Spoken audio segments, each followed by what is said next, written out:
Pour commencer, il faut comprendre la différence qu'il y a entre le terme esprit et le terme âme. Un esprit, c'est un peu un trait de caractère spirituel, c'est un attribut spirituel.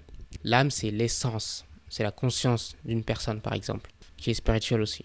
Donc, il y a des traits de caractère spirituels qui sont innés à l'âme. C'est les traits de caractère qui nous viennent directement du paradis et de Dieu lui-même. C'est les attributs avec lesquels on va naître. Donc, c'est les traits de caractère qu'on peut définir comme divins. C'est les traits de caractère spirituels qu'on peut définir comme divins. C'est souvent ce qu'on va considérer comme étant bon chez l'homme. Par exemple, la bienveillance, l'empathie, l'altruisme, la générosité, la compassion, l'intégrité, l'honnêteté, la sincérité, l'humilité, le don de soi, et j'en passe. Tous ces traits de caractère qu'on considère bons chez l'homme, souvent, c'est les traits de caractère divins. C'est les traits de caractère divins qui nous viennent de notre âme et de Dieu. Ça ne nous vient pas de notre environnement ou de notre éducation, mais ça nous vient de notre âme. Donc, notre âme, additionnée aux traits de caractère ou aux attributs que sont les esprits avec lesquels on va naître, ça forme le tout. Ça forme notre tout spirituel. C'est-à-dire on est notre âme, notre conscience, et avec nos attributs, par défaut, qu'on a. Parce on a par défaut, on a un fonctionnement par défaut. On a une façon de voir les choses par défaut. Et c'est ça qui constitue l'esprit, en fait. Plus ou moins. Donc quelqu'un qui est doté d'un esprit sain, bah, il aura tendance à être bienveillant, il aura tendance à avoir de l'empathie. Parce que c'est un mode de fonctionnement de l'âme additionné à ces esprits-là qui font que bah, il y a une manière d'être et de faire qui est par défaut qui va aller dans telle direction, par exemple. Donc voilà. À l'opposé de ces traits de caractère qu'on qualifie de divins, on trouve aussi des traits de caractère qu'on va appeler démoniaques. C'est les traits de caractère de ce monde, qui vont être à l'opposé des traits de caractère divins. Et ces traits de caractère qu'on appelle mauvais ou démoniaques, c'est les traits de caractère qui nous viennent de démons, qui vivent parmi nous dans ce monde, ici-bas, dans ce monde physique et matériel. Alors ces traits de caractère, on les connaît, ça va être par exemple le mépris, l'avidité, l'arrogance, la médisance, l'envie malsaine, la jalousie, la fourberie, le vice. Voilà, tous ces traits de caractère qu'on considère mauvais, c'est en fait des traits de caractère qui nous viennent de démons qui vivent autour de nous, mais qu'on ne voit pas, mais qui sont bel et bien autour de nous. Alors ces traits de caractère mauvais, ils sont manifestés chez l'humain, chez l'homme, à travers des influences ou des possessions. Ça veut dire qu'une personne qui abrite en elle de la jalousie, de l'arrogance, du mépris, souvent c'est un démon qui l'influence ou qui la possède. C'est impossible d'avoir ces traits de caractère sans qu'il y ait une entité mauvaise qui influence derrière. Sinon, on est doté de l'empathie, sinon on est doté des traits de caractère divins. S'il n'y a aucun démon qui nous influence, on va naturellement être doté d'un esprit divin, quoi. C'est-à-dire la bienveillance, l'altruisme, la compassion, tout ça. Mais je vais revenir sur ça un peu plus en détail, au fil de la vidéo, quoi. Voilà, notre corps physique, il traduit et interprète initialement notre âme. C'est-à-dire que notre cerveau, c'est à la fois un automate, mais c'est aussi un interprète. Il interprète, il fait le lien entre le monde spirituel et le monde physique. Là, en l'occurrence, entre notre âme qui est spirituelle et l'expérience de cette vie physique. Donc le cerveau, il fait le lien entre les deux. Alors, initialement, seulement et uniquement notre âme va être interprétée et manifestée par notre corps, par notre corps physique. Donc initialement, seulement et uniquement notre âme va être interprétée et manifestée par notre corps dans ce monde physique. Mais dans bien des situations et dans bien des cas, notre corps physique, en plus de manifester notre âme, il peut aussi manifester une entité spirituelle étrangère, qui va être mauvaise pour le coup. Parce que notre corps physique, il ne peut pas manifester un ange. Il est influencé par un ange, si c'est un ange. Mais si c'est un démon, ça va être manifesté. Parce que le démon, il ne va pas juste influencer, il va aussi posséder, il va aussi forcer sa volonté en fait. Alors qu'un ange, il ne forcera jamais sa volonté. Un ange, il va proposer ou il va influencer, mais il ne force pas. Les démons, ils auront tendance à influencer, mais à aussi forcer et à imposer par une possession ou par une influence très appuyée. Donc notre corps, il pourra manifester ces entités spirituelles qui vivent autour de nous. En plus de notre âme, ou en parallèle de notre âme, il pourra manifester ces entités spirituelles mauvaises. Donc ces entités spirituelles, elles auront Dans un premier temps, elles auront réussi à pénétrer notre enveloppe charnelle ou à s'accrocher à notre âme. Et du même coup, ils vont réussir, si on est possédé ou si on est influencé par une entité spirituelle mauvaise, mais dans le cas de si on est possédé, l'entité spirituelle, elle a pénétré notre corps physique et elle supplante notre âme. Donc la personne qui est possédée par une entité mauvaise, son âme elle va être supplantée par le démon en question. Maintenant, il faut comprendre que les démons, ils n'ont pas d'autre raison d'être que de faire chuter l'homme ou de faire chuter un maximum d'humains avec eux vers l'enfer. C'est leur seule raison d'être en fait. Un démon, ça ne se lève pas tous les matins pour aller au travail, ça ne paye pas de facture, un démon, ça ne prend pas de douche, ça ne mange pas, ça ne se préoccupe pas de savoir si il y a des factures à payer. Parce que nous, dans notre vie de tous les jours, on est préoccupé par plein de choses. On a l'esprit souvent qui va être sur plein de choses. Mais un démon, lui, il n'aura pas d'autres préoccupations que vous, et vous seul. Donc ça, c'est un truc qu'il faut garder à l'esprit. Maintenant, pour revenir à l'influence ou la possession démoniaque, elle fonctionne essentiellement de deux façons, grosso modo. Mais elle fonctionne plus ou moins de deux manières.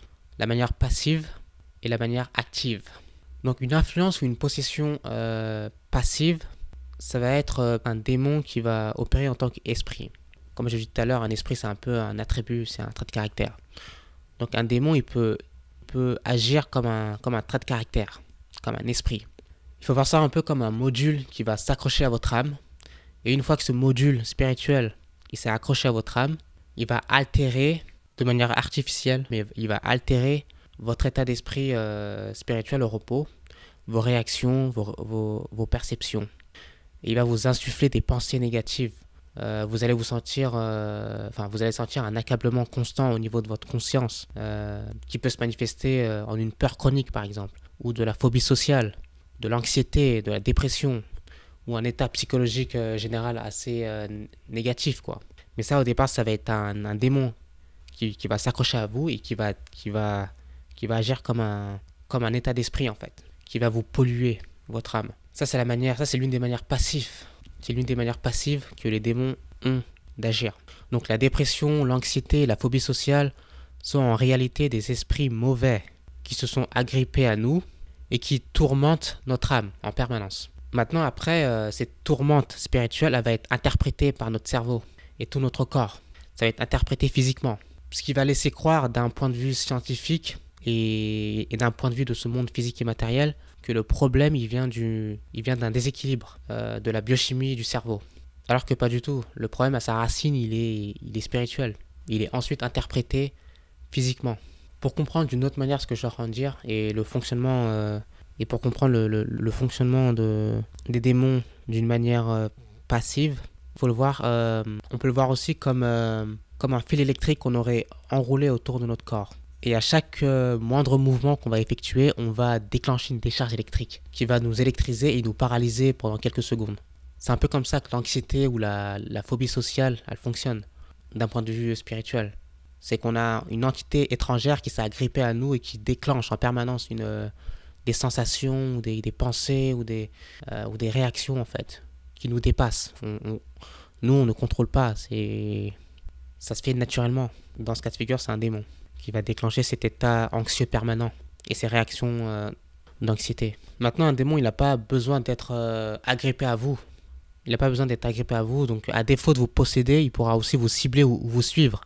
C'est-à-dire un démon qui se trouve à l'extérieur, qui ne s'est pas agrippé à vous, il peut vous suivre. Et il peut toujours vous tourmenter. Donc un démon qui vous suit, qui vous a ciblé, qui vous suit, il pourra vous projeter des pensées en vous parlant. Parce que dans le monde spirituel, quand une entité vous parle, ça va faire écho tout de suite dans votre âme et dans votre conscience. Donc ça va faire comme des pensées que vous avez. Mais en fait, c'est une entité qui vous parle. Donc il vous décharge en permanence une certaine énergie. Donc ces démons en question qui nous suivent, qui peuvent nous suivre, ils vont nous projeter des pensées négatives.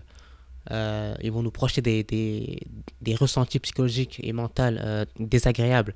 Ils vont nous projeter une lourdeur d'esprit et ça va être persistant, quoi. La dépression, elle fonctionne comme ça aussi. C'est un démon qui nous poursuit et qui nous déverse en permanence des déchets spirituels. Moi, j'appelle ça des déchets spirituels.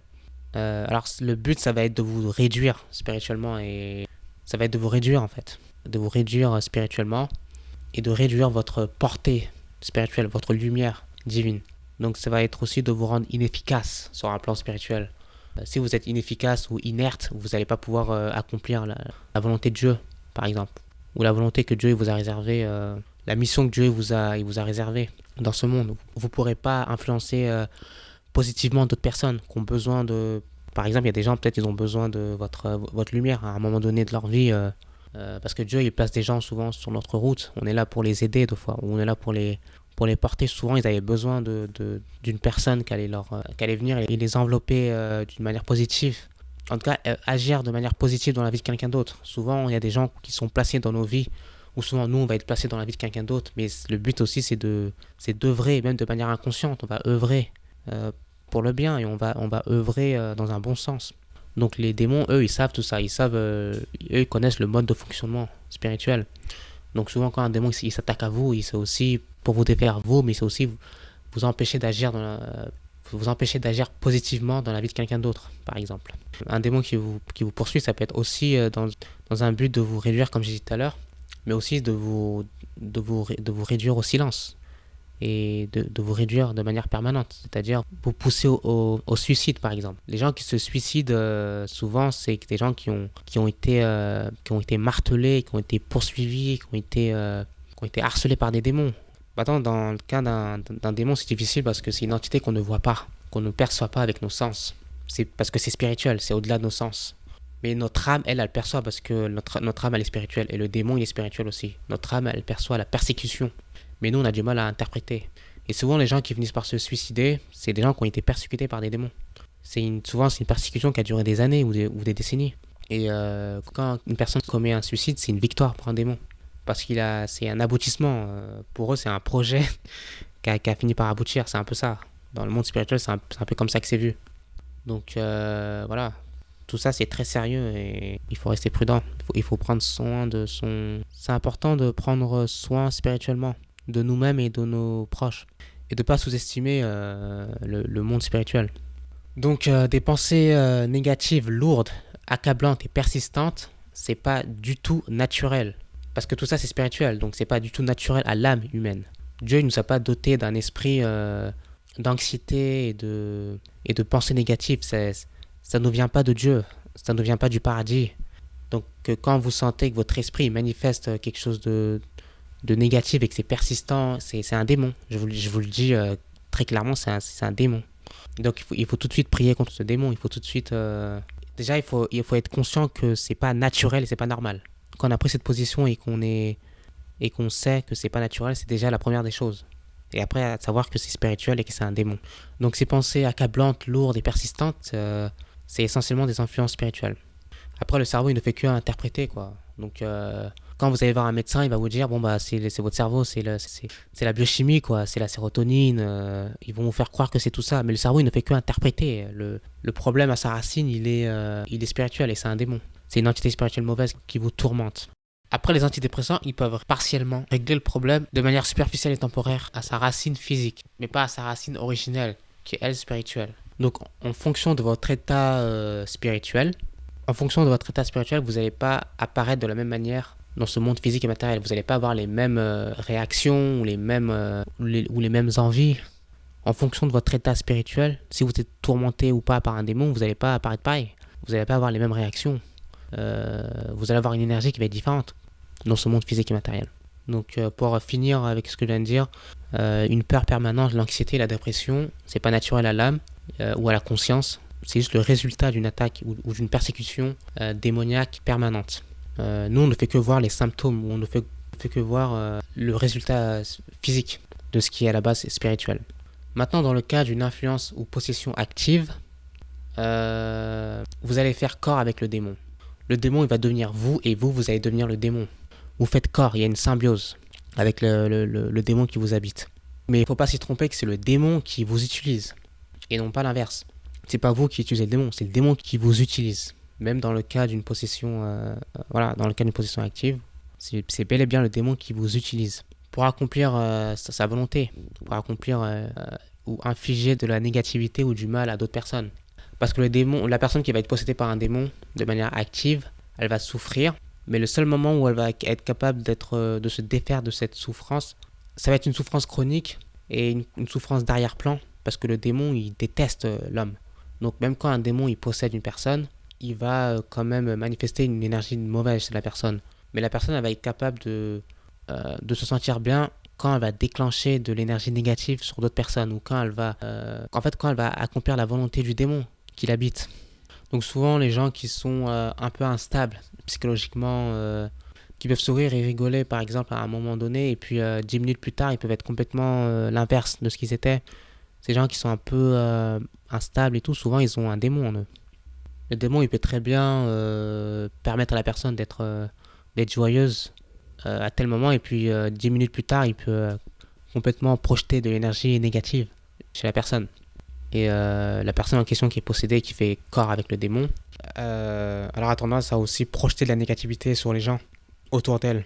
Et d'être quelqu'un de plutôt négatif, quelqu'un qui abrite en elle une énergie assez négative. On a tous, je pense, déjà connu des gens qui sont comme ça, qui ont une énergie négative en eux, qui sont assez sombres dans leur réaction, dans leur manière d'être, dans leur façon de traiter autrui. Ça, je pense on l'a tous déjà vu. Maintenant, souvent, ces personnes qui font corps avec le démon, ces personnes qui s'abritent en eux un démon, c'est souvent des personnes qui, à la base, sont faibles, mentalement et spirituellement. Ce qui aussi va permettre au démon de pouvoir s'installer durablement dans cette personne, parce qu'il y a une faiblesse d'esprit, une faiblesse spirituelle, qui permet aussi au démon de pouvoir accomplir sa volonté dans cette personne, enfin à travers cette personne quoi.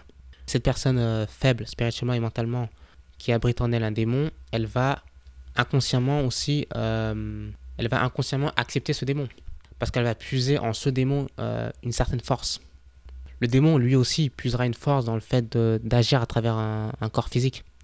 Mais la personne qui est possédée, elle, de manière inconsciente, elle va puiser aussi une certaine force dans ce démon. Donc souvent, les personnes possédées, ils vont pas vouloir changer, parce ils vont se trouver très bien comme ils sont. Alors pour revenir rapidement aux esprits passifs, pour rentrer un peu plus en détail, il y en a pas mal, mais je vais donner quelques exemples. Par exemple, l'homosexualité, c'est d'abord un esprit mauvais. C'est un esprit passif mauvais, qui s'est accroché à votre âme, enfin qui s'accroche à l'âme, et qui va manifester une déviance sexuelle. Maintenant, comme j'ai dit tout à l'heure, c'est interprété par le cerveau. Donc le cerveau, il va interpréter ça. Et essentiellement, ce qui se passe, c'est que l'esprit de déviance sexuelle, l'esprit d'homosexualité, il va manifester une déviance sexuelle. Donc ça va être interprété en une perversion de la biochimie du cerveau. Donc ça va être interprété en la biochimie du cerveau qui correspond à l'attirance d'une personne de sexe opposé. Cette biochimie-là va être bloquée et elle va être déclenchée uniquement pour une personne de même sexe. C'est-à-dire que l'attirance sexuelle ou l'attirance tout court qu'on a pour une personne, qu'on est censé avoir pour une personne de sexe opposé, elle va être bloquée. Et cette attirance-là, cette biochimie-là, elle va être déclenchée que lorsque ça va être une personne de même sexe. C'est un peu comme ça que les démons ils vont manifester cet esprit de déviance. Et c'est ce qu'on appelle la perversion, de manière générale. La perversion, ça veut juste dire défaire une chose de son sens initial pour la faire prendre un sens contraire ou un sens déviant de son sens originel et initial. C'est ça la perversion. Et ça, c'est l'un des atouts des démons, c'est qu'ils vont projeter ou ils vont déclencher, ils vont manifester des esprits de perversion. Donc en gros, tout ce qui va enfreindre les lois divines ou les commandements de Dieu, ça va être imposé et manifesté par les démons. Donc manifestation qui va prendre plusieurs formes, dont celle de l'homosexualité que je viens de décrire. Mais essentiellement, cette manifestation, cette perversion, elle est manifestée physiquement par un dérèglement de la biochimie du cerveau, par une perversion de la biochimie du cerveau, quoi. C'est parce que la perversion, elle est spirituelle et elle est interprétée aussi physiquement. Donc les démons, ils savent ce qu'ils font, ils savent quand ils s'agrippent à une personne, ils veulent déclencher telle réaction ou ils veulent que la personne elle aille dans telle direction en fait. Et dans le cas de l'esprit d'homosexualité ou l'esprit de déviance sexuelle, le but du démon, ça va être de faire en sorte que la personne elle soit attirée par une personne de même sexe, ce qui est un péché en soi. Mais pour la personne qui a cet esprit de déviance sexuelle, elle aura à aucun moment elle va être consciente que c'est un démon. Cette personne en question, elle va croire, et ce qui est normal, parce que quand tu peux pas être en mesure de ressentir que c'est une entité spirituelle étrangère, tu vas croire que ça vient de toi. Tu vas croire que c'est ta nature. Que tu es attiré par une personne du même sexe, bah, c'est ta nature. Tu vas croire que... Surtout que dans bien des cas, le démon, il entre très tôt dans la personne. L'esprit de déviance sexuelle, il peut entrer très tôt. Dès l'enfance, il peut entrer dans la personne. Et rester toute la vie. Comme j'ai dit tout à l'heure, les démons, ils n'ont pas d'autres raisons d'être. Un démon, voilà, il prend pas sa douche, il va pas au travail, il ne mange pas, il n'a pas d'autres raisons d'être. Et il peut rester dans le corps d'une personne toute la vie, en fait. Toute la vie de la personne en question. Et constamment déclencher et maintenir cet esprit de déviance dans la personne. Donc, l'homosexualité, je vous le dis tout de suite, je sais que je vais déranger des gens, mais l'homosexualité, c'est pas quelque chose de normal. C'est pas quelque chose de naturel. Parce que je vous le dis, tout est spirituel à la base. C'est pas naturel à l'âme humaine d'être attiré par une personne de même sexe. C'est pas naturel. Donc, l'homosexualité, c'est essentiellement un péché de la chair. Parce que c'est lié à la chair. Et uniquement à la chair. L'homosexualité avec la masturbation ou l'adultère, par exemple, ça va être des péchés de la chair. Donc, les péchés de la chair, elles vont essentiellement, ce qui se passe, c'est que ça marche aussi pour la plupart des péchés. Hein. C'est pas forcément lié à notre sexualité. C'est pas forcément lié à la sexualité. Ça peut toucher d'autres domaines. Des péchés qui vont nous être liés à d'autres domaines. Mais l'exemple le plus probant, ça va être dans le cas de la sexualité, en fait. Parce que c'est un point un peu central de notre personne et de notre existence. Et les démons, ils le savent, ça. Donc s'ils peuvent pervertir sur ce point-là, voilà, ils vont le faire et ils vont être à fond dedans, quoi. C'est pas quelque chose qu'ils vont laisser, quoi. S'ils peuvent pas posséder la conscience d'une personne, ils vont essayer de mettre un esprit de déviance. S'ils peuvent le faire, ils vont le faire. Parce que tout ce qui va enfreindre les lois de Dieu, bah c'est bon. Pour eux, c'est voilà. Parce que quand tu te places en dehors des lois divines, tu vas être plus accessible pour les démons. Quelqu'un qui vit une vie de droiture religieuse, quelqu'un qui s'efforce de rester dans le droit chemin religieux et spirituel, et ben il va être une personne assez difficile pour les démons à influencer. Donc pour revenir à cet esprit de déviance et au péché de la chair, alors le péché de la chair, c'est essentiellement quand l'âme, elle est tellement faible et elle est tellement à un niveau spirituel bas face à un démon qu'elle subit et succombe à la volonté de celui-ci. Du même coup, s'adonnant à l'assouvissement du plaisir et désir de la chair. Et c'est à ce moment-là que l'âme, elle devient à la fois l'esclave d'un démon, mais aussi de sa propre enveloppe charnelle, de son propre corps. L'âme, elle devient esclave du démon, mais aussi du corps physique, à travers laquelle elle est exprimée dans ce monde physique et matériel. Il faut comprendre que le démon, il ne fait que manifester et pervertir dans une direction la dopamine et la sérotonine et autres biochimies du cerveau. Donc les démons, c'est comme ça qu'ils fonctionnent. Le plus souvent, c'est qu'ils vont manifester, en fait. Au départ, c'est spirituel, mais ils vont manifester une tendance ou une direction qui va être interprétée par le corps physique et par le cerveau en particulier. Donc en gros, ce qu'ils font, c'est qu'ils vont pervertir dans une direction précise la dopamine, la sérotonine et autres biochimies du cerveau. Mais c'est ensuite le manque de force et de résistance spirituelle de l'âme qui succombe devant le démon et devant cette influence. Un démon, ça n'a aucun réel pouvoir sur l'âme humaine. Les démons, ils ne font que induire au péché ou à la perversion. C'est ensuite l'âme qui est soit elle est suffisamment forte pour résister, soit elle succombe. Et si elle succombe, bah, les démons, ils vont venir, ils vont s'installer de plus en plus. Mais une âme qui est capable de résister à la tentation, c'est une âme qui va grandir. Parce qu'à chaque résistance d'une tentation, c'est comme si on s'élevait d'un niveau supplémentaire. Et ça devient de plus en plus difficile pour un démon de persister, en fait, et de revenir avec d'autres méthodes. Parce qu'à chaque fois qu'on arrive à résister à la tentation d'un démon, je vous jure que le démon, il finit par... C'est comme si le démon, il réduit, en fait. Quand notre âme, elle augmente, quand notre lumière divine et notre force de résistance spirituelle, elle augmente, et ben la force du démon, elle diminue. C'est pour ça que c'est pas au départ, c'est difficile de résister à un démon, mais les premières phases de résistance face à un démon, c'est les plus difficiles. Parce que si on arrive à résister au début, au fur et à mesure, la résistance, ça va être de moins en moins... elle aura elle aura de moins en moins besoin d'être aussi forte qu'au début. Quand ça fait plusieurs années que tu résistes à la tentation de démons, au bout d'un moment, tu auras besoin de moins de force en fait pour résister. Parce que le démon, il sait qu'il ne peut plus t'atteindre. Au bout d'un moment, c'est aussi une force spirituelle. Hein. C'est aussi une lumière spirituelle qui augmente. C'est une force, c'est une résistance, mais c'est aussi une force d'attaque. C'est une force offensive.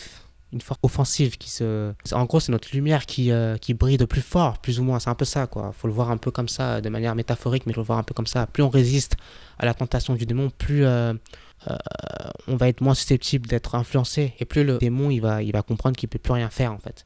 Mais si vous succombez aux premières tentatives, aux premières tentations, le démon, il sait que vous êtes un bon article.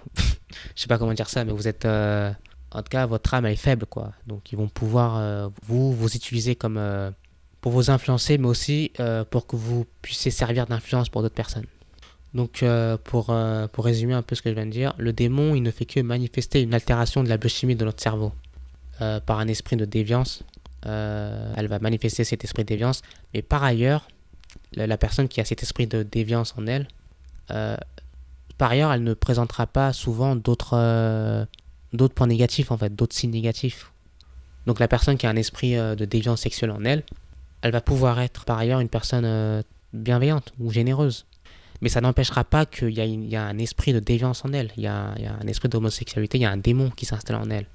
Parce qu'il ne faut pas croire qu'une personne qui a un esprit ou un démon en elle, c'est une personne qui va forcément être négative, une personne qui va être grincheuse ou qui va être désagréable. Non, ça peut être une personne qui peut être bienveillante, ça peut quand même avoir un esprit de déviance en elle.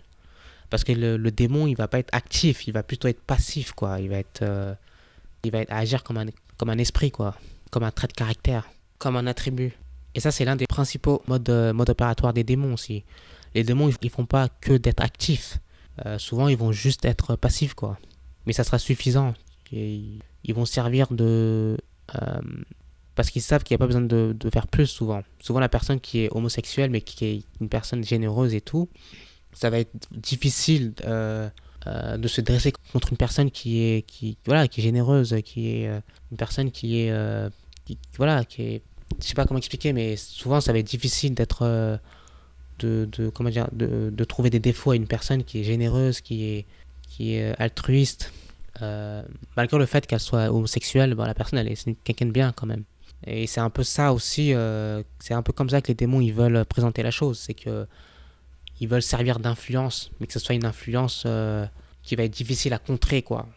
Ça va être difficile de contrer une personne qui est extrêmement généreuse, bienveillante, et une personne qui aide, qui adore aider son prochain, une personne qui traite autrui avec respect, mais qui est homosexuel. Ça va être dur de se dresser contre ça, alors qu'il faut le faire.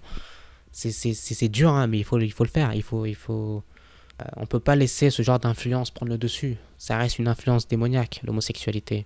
Après, quand je dis qu'il faut se dresser contre ça, ce que je veux dire, c'est que on peut aider et aimer une personne tout en refusant et rejetant l'influence démoniaque derrière celle-ci.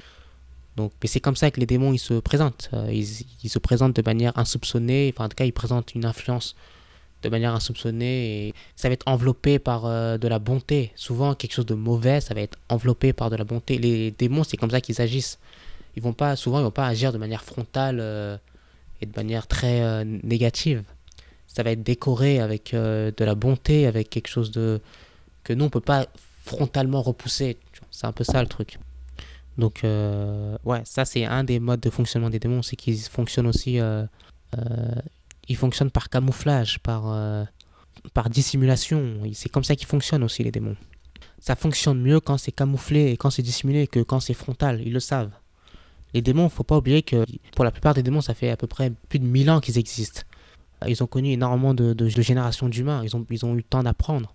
Ils ont eu le temps de mettre en place un mode de fonctionnement et un mode opératoire et une façon d'agir.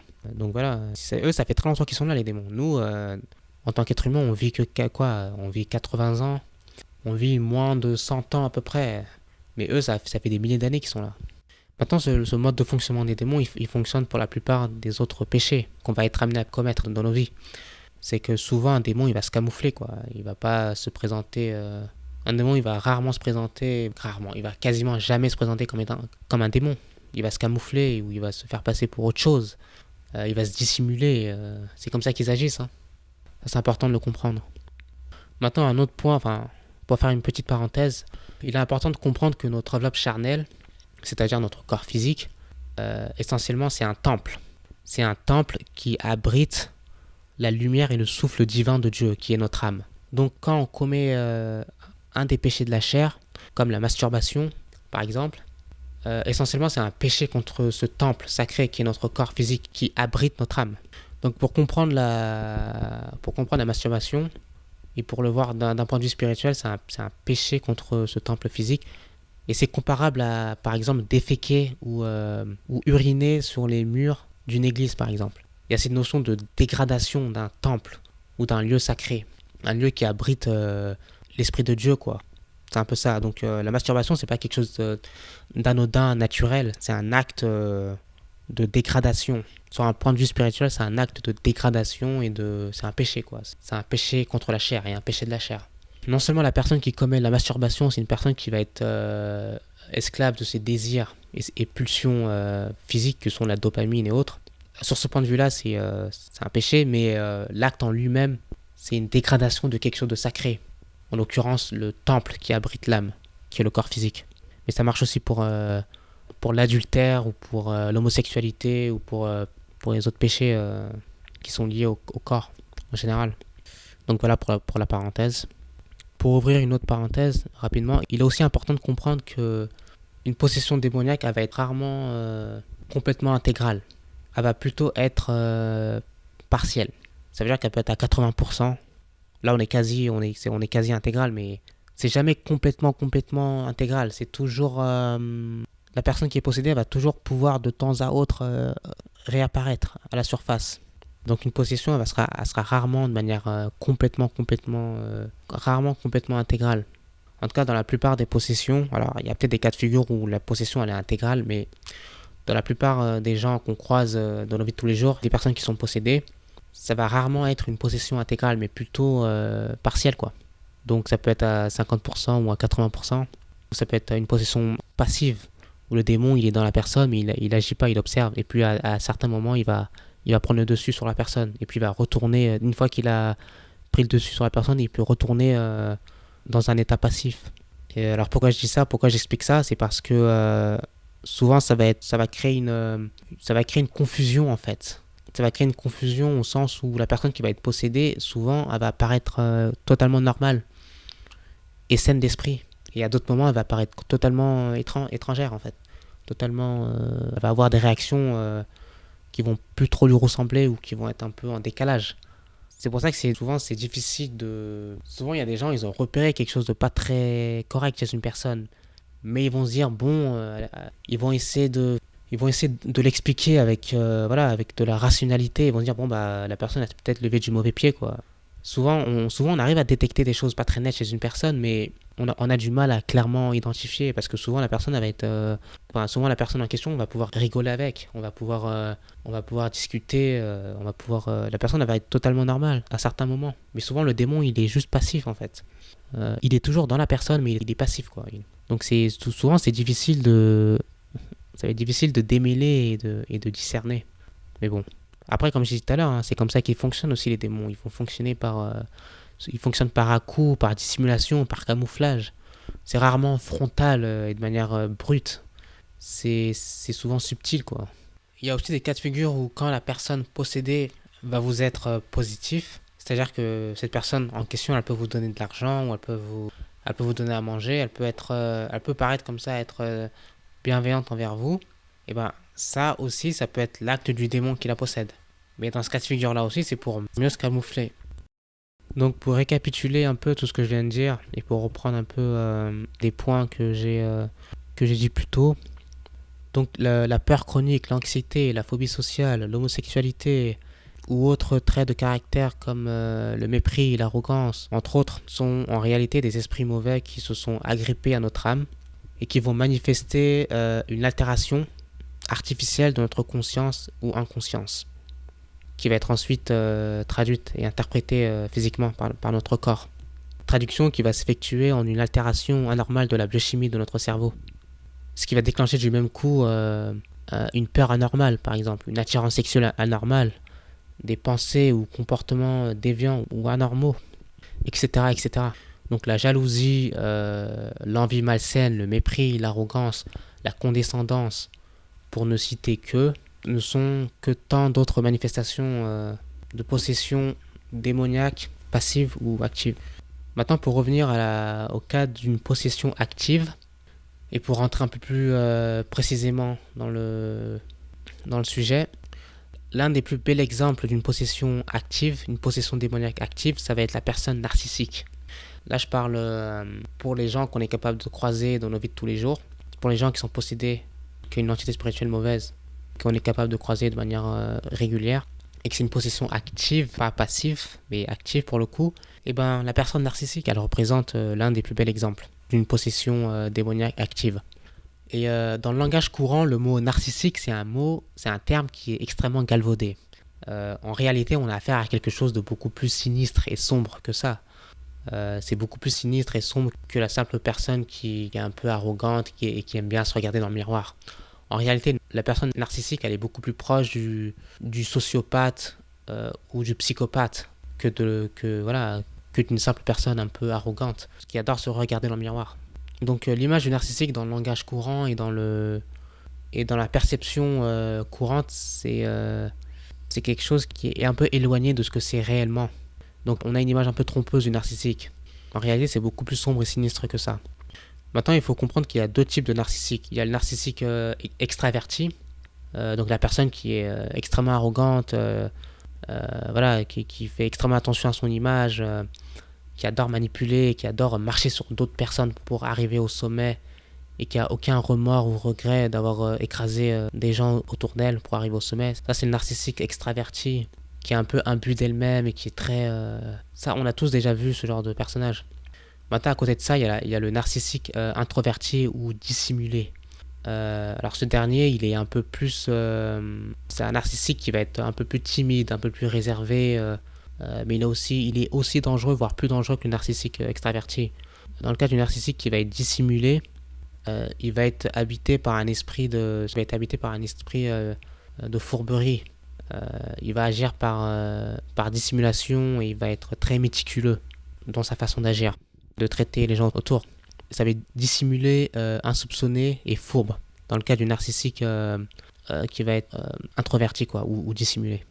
Maintenant, pour qu'on puisse comprendre un peu mieux la personne narcissique, l'un des attraits qui caractérise le narcissique et qui est assez important, ça va être ce total manque d'empathie. L'empathie, c'est un peu la capacité à se mettre à la place de quelqu'un d'autre, de ressentir ce qu'elle ressent ou ce qu'elle traverse, de comprendre ses émotions, son point de vue. C'est une capacité que la plupart des gens qui sont sains d'esprit, ils ont, quoi. Quand tu arrives à te mettre à la place de quelqu'un d'autre et tu arrives à ressentir ce qu'il ressent, tu ressens de la compassion et tu arrives à traverser ce qu'elle traverse, tu arrives à ressentir plus ou moins. Ça, c'est l'empathie, ça. Où tu arrives à comprendre son point de vue. Sans pour autant être d'accord, mais tu arrives à comprendre son point de vue, ça c'est de l'empathie, quoi. Et ça, c'est un trait de caractère que la personne narcissique n'a pas. L'empathie, ça va être un concept complètement abstrait pour la personne narcissique, qui n'a jamais développé ou qui ne dispose pas de ce trait de caractère primordial. Et ce manque d'empathie, il va expliquer en partie chez la personne narcissique le manque de considération pour les autres. Il va expliquer aussi un total manque de remords ou de regrets pour le mal causé aux autres, l'inconfort ou le mal causé aux autres. Ça va aussi expliquer un certain plaisir sadique à voir l'autre chuter ou à voir l'autre être humilié. Il y aura aussi une certaine jalousie acerbe et dissimulée qui peut venir aussi de ce manque d'empathie. Il y a aussi une médisance et du mépris pour l'autre et un manque de moralité, d'intégrité et d'honnêteté chez la personne narcissique. Mais ça découle aussi en partie de ce manque d'empathie. Le narcissique, tout comme le sociopathe ou le psychopathe, entre autres, sont à ne pas douter des possessions démoniaques. Actives, pour le coup, pas passives, mais actives. C'est-à-dire que c'est un démon qui prend possession d'une personne et qui, du coup, va supplanter l'âme de celle-ci. Qui va supplanter en partie, mais qui va supplanter l'âme de celle-ci. Et du même coup, qui va éteindre certains attraits ou traits de caractère naturels de l'âme, comme l'empathie ou la bienveillance ou la compassion. d'un point de vue spirituel, parce que ça touche à l'âme directement. Pas au corps physique, mais à l'âme. Donc, parce que tout ça, c'est spirituel. Donc la personne narcissique, elle perd peu à peu une partie de son essence humaine pour finir par devenir un simple outil pour les forces démoniaques. Donc la personne narcissique, elle devient un outil qui va servir les entités spirituelles mauvaises qui vivent autour de nous. Mais pour pouvoir mieux agir et pour pouvoir mieux se dissimuler, ces forces et ces entités mauvaises, elles vont agir aussi à travers des gens comme vous et moi. Ça va être plus efficace, souvent. Souvent, votre femme ou votre mari, il se peut qu'ils aient un démon en eux. Mais le démon, il a envie de vous atteindre vous. Donc, pour vous atteindre vous, il va utiliser votre femme ou votre mari. En tout cas, agir à travers votre femme ou votre mari, en plus de vous persécuter vous. Souvent, les causes d'un divorce, ça peut être aussi des causes spirituelles. C'est souvent un démon qui s'est introduit dans la famille, en fait, et qui va causer certains comportements. Souvent, le démon, il était là dès le début, hein, mais c'est juste qu'il se camouflait, où il est un peu plus passif. Un démon, il peut passer de passif à actif. Mais souvent, le démon, il observe et puis après, il prend le contrôle sur la personne, où il va supplanter un peu plus l'âme de la personne. Mais le but, à la base, c'est de vous atteindre vous, par exemple. Ce que nous, on considère comme un trouble de la personnalité et ce que nous, on considère comme une personne narcissique, en fait, sur un point de vue spirituel, c'est une possession démoniaque. Et souvent, dans bien des cas, ce qu'on nous va considérer comme étant un trouble de la personnalité, en fait, c'est une possession démoniaque.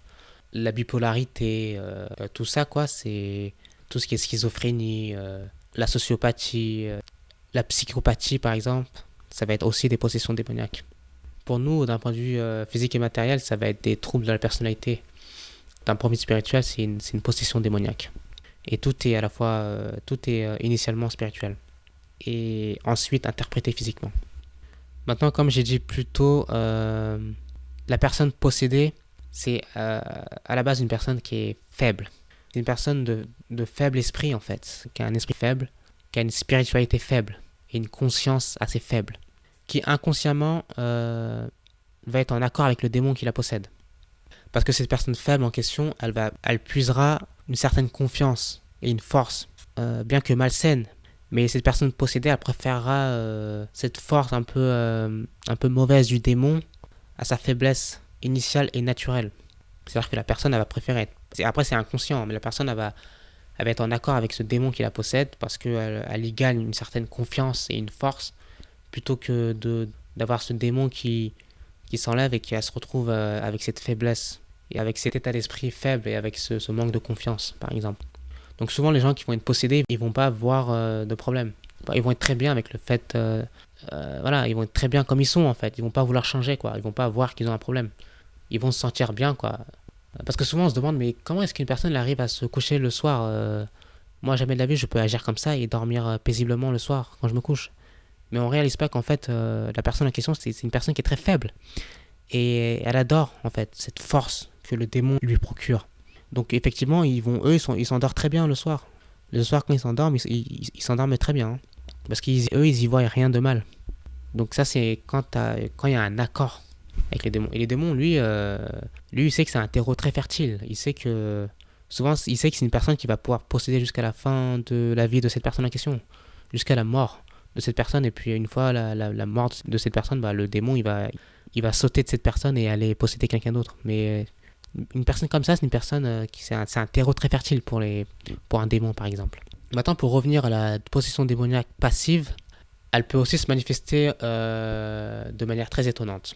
Par exemple, une possession passive, elle peut se manifester en une infirmité ou une douleur physique ou un état d'esprit négatif, comme une paresse chronique, par exemple, ou comme la procrastination ou un manque d'ambition ou une lourdeur physique et mentale. Ça peut être aussi de l'épilepsie, par exemple, ou une dépendance à l'alcool, à la drogue, ou à toute autre substance un peu mauvaise. Ça peut être aussi une léthargie chronique, une faiblesse physique, quoi, une lourdeur ou une faiblesse physique. Ça, c'est les manifestations d'une possession démoniaque aussi. C'est une manifestation passive, parce que la personne qui va être atteinte de paresse chronique, c'est pas une personne qui va être mauvaise. Hein. La personne, elle peut très bien être saine d'esprit, c'est une personne bienveillante, une personne avec de la compassion, mais ça n'empêche qu'il y aura un démon en elle. Il y a un démon qui manifeste ce manque d'ambition, qui manifeste cette douleur physique. et cette infirmité. Parce que le but des démons, c'est pas juste d'atteindre l'âme de la personne, c'est aussi diminuer la personne. C'est aussi placer des barrières ou des bâtons dans les roues. Les démons, ils vont agir de plusieurs manières, dont cette manière-là. C'est-à-dire vous empêcher d'avancer paisiblement dans votre vie. Donc oui, les démons, ils vont aussi pouvoir être à l'origine de maladies telles que le cancer ou la défaillance d'organes comme une insuffisance rénale par exemple. Voilà, il ne faut pas oublier que tout est d'abord spirituel avant d'être interprété physiquement.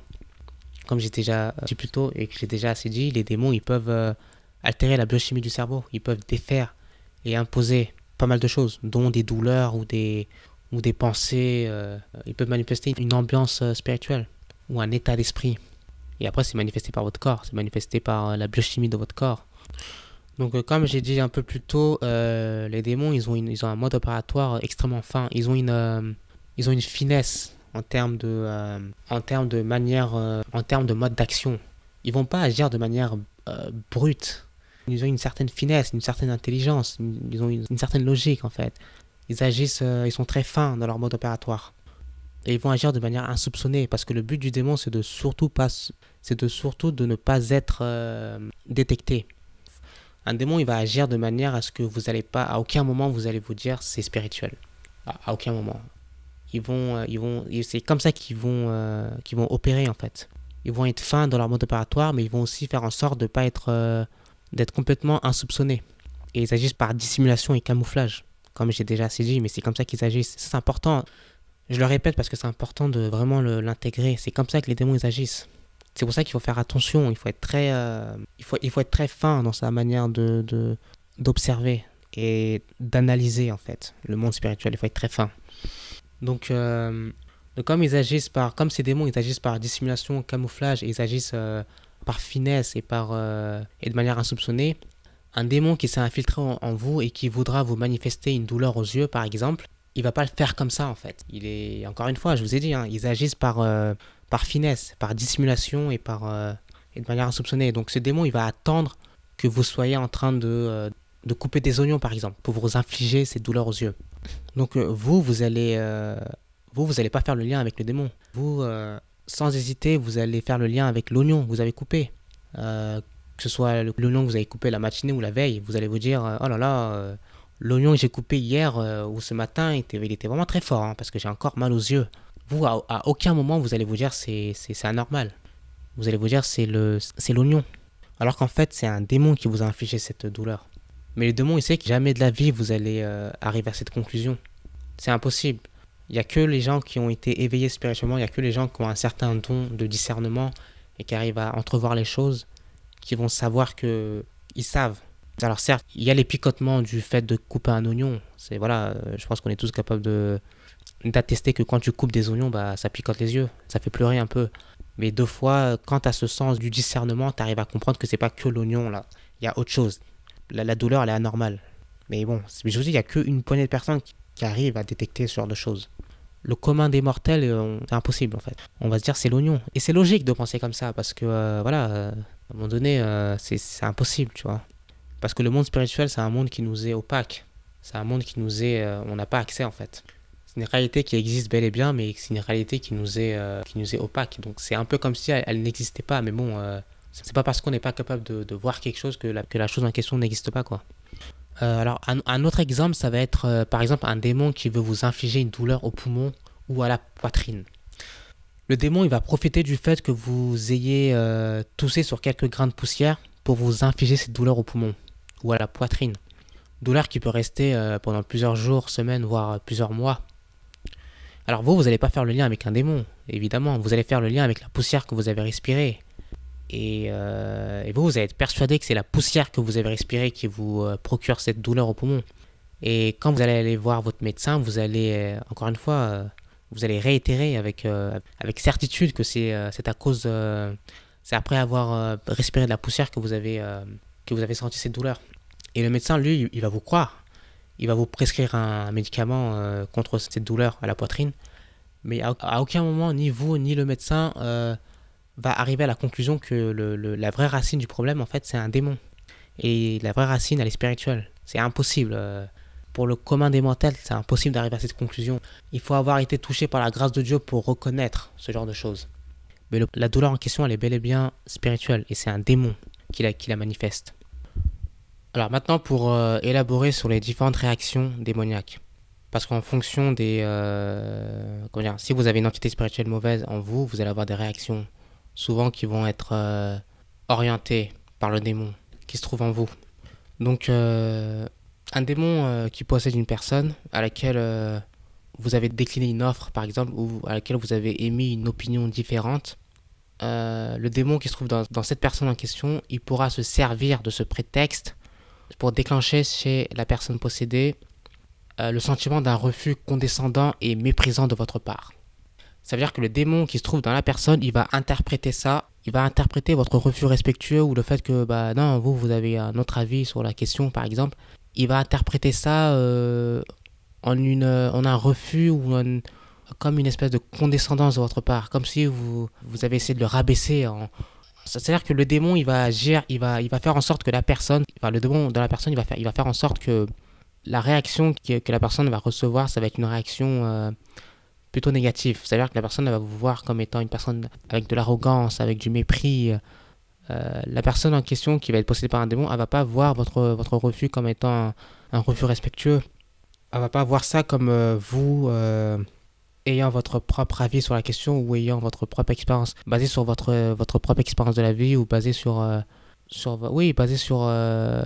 l'éducation que vous avez eue. Le démon, la personne possédée, elle va pas voir ça dans ce sens-là. Elle va voir ça comme une personne arrogante et méprisante qui vient de manière hautaine lui refuser ou de manière hautaine essaie de la contredire sur un sujet. Alors, en gros, ce que j'essaie d'expliquer de manière un peu difficile, c'est que le démon qui se trouve dans la personne, à laquelle vous allez émettre un avis différent ou un refus, mais de manière respectueuse, le démon, il va faire en sorte que ce refus respectueux, il va être interprété en un refus extrêmement arrogant et méprisant. Parce que le but, il est de déclencher chez la personne possédée un sentiment de défiance et de déclencher une opposition, en fait. Le but, il est de créer du conflit. Et de prendre une situation complètement banale et de la transformer en un conflit. C'est comme ça que les démons ils agissent. C'est comme ça que les démons ils influencent les réactions des personnes. Donc le but, ça sera de tourner quelque chose de complètement anodin le but, ça sera de tourner une situation complètement anodine et normale avec du respect. Prendre ça et la tourner en une situation de conflit. Le but, c'est de projeter dans la personne possédée un état d'esprit d'animosité, de haine, de mépris et de défiance envers vous, par exemple. Et le but final, c'est de créer du conflit, quoi. Et en fait, le but ultime du démon qui se trouve dans la personne narcissique, par exemple, la personne possédée en général, ça va être de vous défaire, c'est de défaire votre énergie, votre bonne humeur, défaire cette positivité et cette énergie divine que vous avez en vous. Parce que si vous êtes quelqu'un si vous êtes de bonne humeur et vous êtes quelqu'un de positif, vous avez quelque part, vous avez une énergie divine en vous. Donc le démon, il va essayer de défaire cette énergie-là. Et il va essayer de la défaire et la remplacer avec du chaos, avec de la négativité, avec de l'instabilité, avec de l'énergie mauvaise, quoi. Ça peut être une situation comme ça. Ça peut être une situation là comme ça qui arrive. Ou ça peut être aussi de manière régulière. Par exemple, l'un des points du narcissique, par exemple, ou d'une personne possédée en général, ça va être cette recherche constante et de manière subtile de vous mettre dans l'inconfort, de vous faire douter de vous-même, d'installer une instabilité en vous, de d'évaluer votre expérience, vos avis, vos opinions, votre ressenti et intuition de manière constante. Ça va être aussi d'évaluer votre sensibilité ou d'utiliser vos confidences contre vous, par exemple. Ça va être aussi de vous rabaisser de manière subtile ou de gonfler et ressasser vos erreurs, par exemple. Ça va être aussi de dépeindre négativement vos traits de caractère ou personnalité et de vous prendre en dérision de manière régulière, quoi. Ça, en gros, tout le temps de vous prendre en dérision, tout ce que vous allez dire ou chaque avis que vous allez avoir, ça va être soit dévalué ou ça va être pris en dérision, quoi. Mais tout ça, c'est tant de tactiques de ce combat spirituel, parce que c'est un combat qui s'opère. Mais tout ça, c'est des tactiques qui ont pour but de vous affaiblir au niveau spirituel. C'est d'affaiblir votre âme et de vous maintenir à une vibration spirituelle assez basse. Et le but ultime, c'est de vous rendre ineffectif sur un plan spirituel.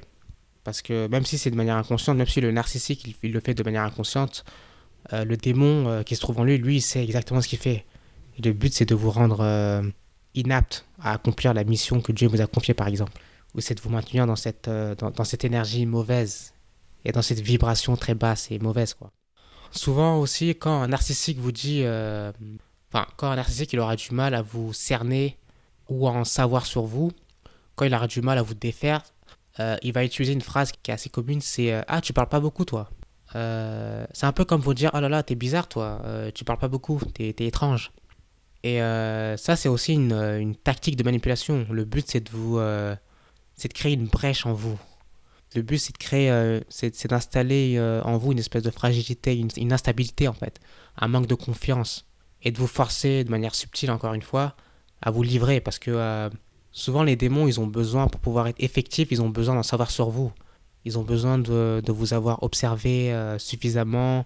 Euh, ils ont besoin que vous vous livrez, quoi, que vous leur faites des confidences. Parce que souvent, ils s'appuient sur vos faiblesses pour vous marteler, parce qu'il n'y a pas plus efficace pour pouvoir défaire quelqu'un, il n'y a pas plus efficace que d'utiliser quelques-unes de ses faiblesses, par exemple. Donc un démon ou une personne narcissique, il va le plus souvent utiliser, il va appuyer sur des cordes sensibles, entre guillemets, pour vous faire chuter et pour vous maintenir à cette vibration basse et à cet état d'esprit spirituel assez bas. Donc souvent, quand un démon il aura du mal à vous manipuler ou à vous réduire à un état spirituel bas, il va vous sortir cette phrase de tu parles pas beaucoup, toi, mais c'est dans le sens, t'es bizarre, toi. Alors qu'en fait, le fait de pas parler beaucoup, souvent c'est une protection, en fait. Quand vous parlez pas beaucoup, ça peut être une protection. C'est pas forcément négatif. Souvent, ça peut être positif aussi, le fait de pas beaucoup parler. Mais c'est important de comprendre qu'il faut pas céder à ce genre de phrase ou à ce genre de tactique. Parce que souvent, si vous sentez que vous n'avez pas envie de parler à une personne, ou vous sentez que, voilà, au plus profond de votre être, vous sentez que, voilà, vous n'arrivez pas à trop vous livrer, c'est qu'en fait, souvent, c'est que votre âme, elle a détecté qu'il y avait un démon qui se trouve autour de vous, ou il y a un démon qui se trouve dans cette personne. Après, c'est de manière inconsciente, mais c'est au niveau de l'intuition. Donc c'est important de ne pas céder à ce genre de phrases et de rester ferme dans ses convictions et dans ses intuitions. Si vous n'arrivez pas à vous livrer ou à trop discuter avec une personne, et vous sentez que ça va rester que de manière superficielle, vous pouvez parler à cette personne, mais ça va rester de manière superficielle, et ben restez ferme sur cette intuition. Ne vous laissez pas défaire par un mais tu parles pas beaucoup, toi. Alors voilà, maintenant je pense que j'ai fait le tour sur les influences un peu mauvaises et les possessions mauvaises et démoniaques. Là, maintenant, pour revenir sur les influences divines, les influences bonnes, alors il faut comprendre que Dieu et les anges, ils influencent, mais ils ne possèdent pas. Les influences divines sont le plus souvent aussi par à-coup et non permanentes. C'est-à-dire un ange, il va pas vous suivre partout et tout le temps. Mais il va intervenir il va intervenir à des moments spécifiques pour vous réorienter ou pour vous bloquer le passage vers un chemin qui ne vous servira pas ou pour vous insuffler des idées, pensées, images. Voilà, pour vous insuffler ces idées, pensées, images dans votre conscience ou pour vous protéger contre une attaque ou une influence d'un démon, par exemple. Alors un autre exemple, ça va être un ange, il pourra intervenir pour vous empêcher de dormir devant un documentaire censé vous faire passer un message, par exemple. Donc l'interprétation de cette intervention divine, elle peut se traduire par le fait d'avoir un tressaillement, par exemple, qui va vous faire bondir de votre sommeil naissant, qui va vous maintenir éveillé. Ça arrive, hein, quand on est sur le point de dormir, on a un tressaillement comme ça. Il y a la jambe qui va juste bouger d'un coup et on va se réveiller. On était sur le point de dormir, on était assoupi, on était en train de somnoler légèrement. Et puis là, on a un tressaillement. Mais souvent, c'est une intervention divine, en fait. Souvent, c'est un ange qui vient nous toucher ou qui vient nous réveiller. Parce qu'on n'est pas censé dormir à ce moment-là. Et voilà. Après, ça va être traduit, voilà, le cerveau, il envoie une impulsion électrique. Mais au départ, c'est un ange qui est venu nous réveiller, par exemple.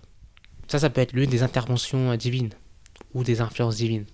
Maintenant, ce qui va être paradoxal, c'est que Dieu, En plus de vous guider avec des anges ou de vous guider ou de vous influencer directement, Dieu, il va pouvoir aussi laisser des démons vous atteindre. Parce que dans bien des cas, ça servira à son plan aussi. Ça servira à son plan pour vous apprendre quelque chose, pour vous endurcir ou pour vous dévier vers la tâche qui vous a réservée dans ce monde. Par exemple, si vous étiez en train de vous dévier de la trajectoire que Dieu il avait pour vous dans cette vie, peut-être que Dieu il va laisser un démon vous atteindre, qui va lui vous réorienter vers la trajectoire que Dieu il veut. Parce que Dieu il pourra pas pénétrer votre conscience pour vous faire prendre une autre direction. Dieu, c'est pas comme ça qu'il agit. Dieu il influence mais il ne possède pas. Dieu il pourra jamais vous forcer dans une direction. Même si c'est pour votre bien, il pourra jamais le faire. Souvent quand Dieu il n'aura pas réussi à vous influencer avec des anges, ce qu'il va faire c'est qu'il va laisser un démon vous atteindre. Et souvent, le démon, il va avoir, même si ça va être négatif, il va quand même, il y aura quand même quelque chose de bon qui va émaner du fait que vous avez été persécuté par un démon, c'est il va vous réorienter vers un chemin qui, lui, pour le coup, va être un bon chemin. Donc Dieu, il peut laisser des entités mauvaises vous atteindre. C'est pas que vous avez été mauvais, hein, c'est pas que vous avez été quelqu'un de mauvais, ou c'est pas que Dieu il veut vous punir. Souvent, c'est que Dieu, au contraire, il veut vous bénir. Donc, il va laisser ce démon vous atteindre pour pouvoir mieux, comme ça vous allez être sur sa trajectoire. Et là, il va pouvoir vous bénir, il va pouvoir vous révéler quelque chose. Néanmoins, il faut comprendre il faut comprendre qu'on est relativement sous protection divine quasi permanente si on s'efforce de rester à l'intérieur des lois divines, quoi. Si on s'efforce de rester dans le droit chemin le plus possible. C'est-à-dire avoir de bonnes intentions, commettre de bonnes actions, traiter autrui avec intégrité et respect, repentir sincèrement de ses erreurs ou péchés, conscients ou inconscients, et ce de manière régulière, quoi. Donc si on s'efforce de rester dans cet état d'esprit-là, on va être quasiment de manière permanente sous une protection divine. Donc on risque pas d'être attaqué en permanence par des démons, quoi. Maintenant, on va être aussi guidé et influencé à travers nos rêves, dans lesquels on va recevoir des messages ou instructions précises. Le message il peut être symbolique, métaphorique ou dans un but éducatif. Enfin, il est souvent dans un but éducatif, quoi. Quand on dort, essentiellement, c'est notre corps physique qui dort. C'est notre corps physique qui est au repos. Notre âme, elle ne dort jamais. Elle entre pleinement et de manière provisoire dans ce monde spirituel, où elle reçoit des messages et instructions, où elle est influencée dans le bon sens. Maintenant, il faut faire attention parce que les entités mauvaises, ils peuvent aussi nous influencer dans nos rêves. C'est pour ça qu'il est important de discerner les choses et de démêler les choses. Et d'observer avec attention nos rêves. Quand on a fait un rêve, c'est important de l'analyser ce rêve. C'est important de relever les détails intrigants comme le lieu, les personnages, enfin les personnes dans le rêve, les situations et le message derrière ce rêve. Généralement, un rêve qui va être insufflé par des entités mauvaises, il aura une certaine incohérence, une inconsistance, il y aura un manque de réalisme par rapport au lieu, aux personnages, aux situations. Le rêve, il aura aussi une atmosphère générale plutôt négative, sans pour autant être un cauchemar, mais souvent un rêve qui est insufflé par une entité mauvaise, par une entité démoniaque, ça sera un rêve qui va être enveloppé d'une énergie un peu négative, quoi. Le rêve, il pourra aussi avoir un aspect un peu dissimulé. On aura le sentiment qu'il y a quelque chose de caché dans le rêve, quelque chose qui se révèle pas réellement, quelque chose qui se cache. Il y a aussi le fait qu'il y aura un manque d'enseignement concret, il n'y aura pas réellement un enseignement. Un rêve dans lequel vous avez du mal à extraire un enseignement ou une instruction précise, souvent ça peut être un rêve qui est insufflé par un démon. Il n'y aura pas de message symbolique ou concret.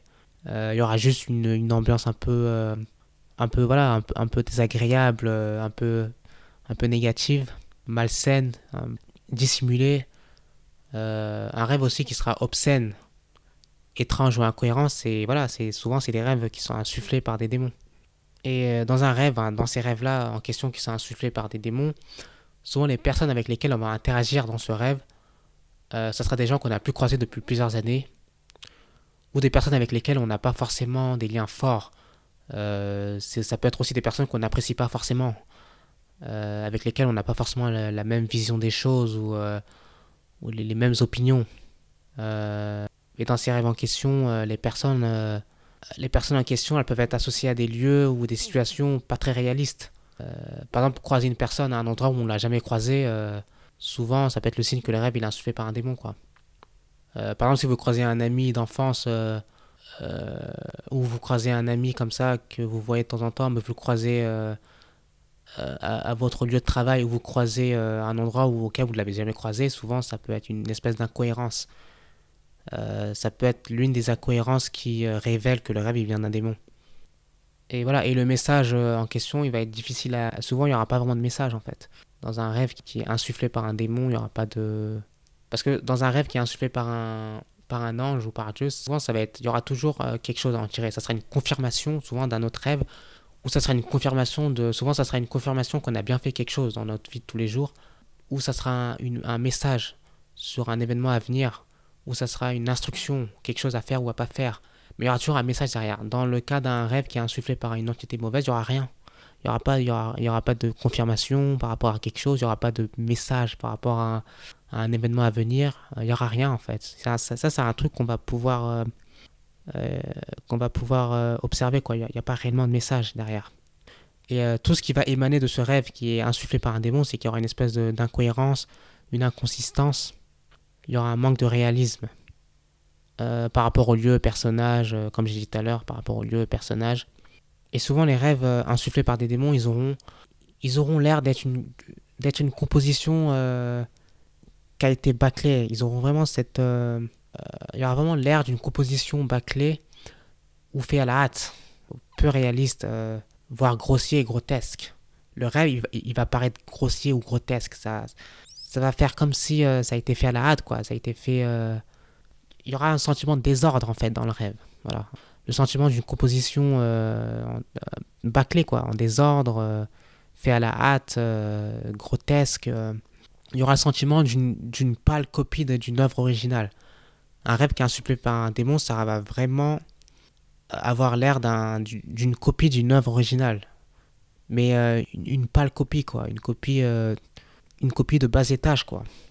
Une composition dans le désordre, voilà. En gros, vous savez que c'est un rêve qui vient d'un démon quand ça comporte tout ce que je viens de dire là. Et il faut aussi comprendre que toute négativité, aussi minime qu'elle soit, dans un rêve, c'est insufflé par un démon. Alors ça peut être un rêve qui comporte des scènes de violence, des scènes d'actes sexuels ou des scènes obscènes, ou des scènes déviantes, ou des scènes de dégénérescence. Ou alors ça peut être un sentiment de peur ou d'angoisse, euh, ou un sentiment d'opposition ou de défiance par rapport à des personnages dans le rêve. Un rêve qui comporte tout ce que je viens de dire là, c'est un rêve qui est insufflé par un démon. Un ange de Dieu jamais ne vous insufflera. Enfin, un rêve qui vient d'un ange, jamais il va comporter des scènes sexuelles ou des scènes de violence. Jamais. Quand vous avez ce genre de scène dans votre rêve, ça vient d'un démon. Ça, c'est très important de le reconnaître. Et souvent, quand vous faites ce genre de rêve, au petit matin, quand vous vous réveillez, c'est de renoncer en fait. C'est de déjà renoncer à ce rêve, de ne pas accepter ce rêve. Il faut le rejeter, ce rêve. Au nom de Dieu, il faut le rejeter, ce rêve. C'est important d'en être conscient d'avoir ce... C'est important d'être conscient que c'est un rêve qui vient d'un démon et de rejeter ce rêve. Donc souvent, dans les rêves insufflés par les démons, on va être amené à avoir un rapport sexuel qui peut nous amener, alors ça c'est pour les cas des hommes, mais qui peut nous amener à éjaculer dans ce rêve. Alors il faut savoir que c'est pas naturel déjà, c'est pas sain. C'est pas sain en fait. C'est pas sain de, dans un rêve d'avoir un rapport sexuel et de carrément éjaculer même dans le monde physique et matériel. C'est que ça se matérialise même physiquement. Là, ce qui s'est passé essentiellement, c'est que vous avez eu un rapport sexuel avec un démon en fait. Je sais, c'est un peu glauque de le dire comme ça, mais c'est exactement ce qui s'est passé. Donc là aussi, il faut renoncer à ce rêve, il faut prier tout de suite une fois qu'on s'est réveillé et renoncer à ce rêve et rejeter ce rêve. Renoncer à toute association ou toute alliance avec des démons. Il y a aussi les cas des cauchemars. Les cauchemars, c'est des rêves qui sont insufflés par des démons. Jamais de la vie vous allez faire un rêve où vous allez avoir peur, un rêve qui va être un cauchemar et que ça va venir de Dieu, c'est impossible. Un cauchemar, ça vient d'entités spirituelles mauvaises qui essaient de nous tourmenter dans la vie de tous les jours et même durant notre sommeil.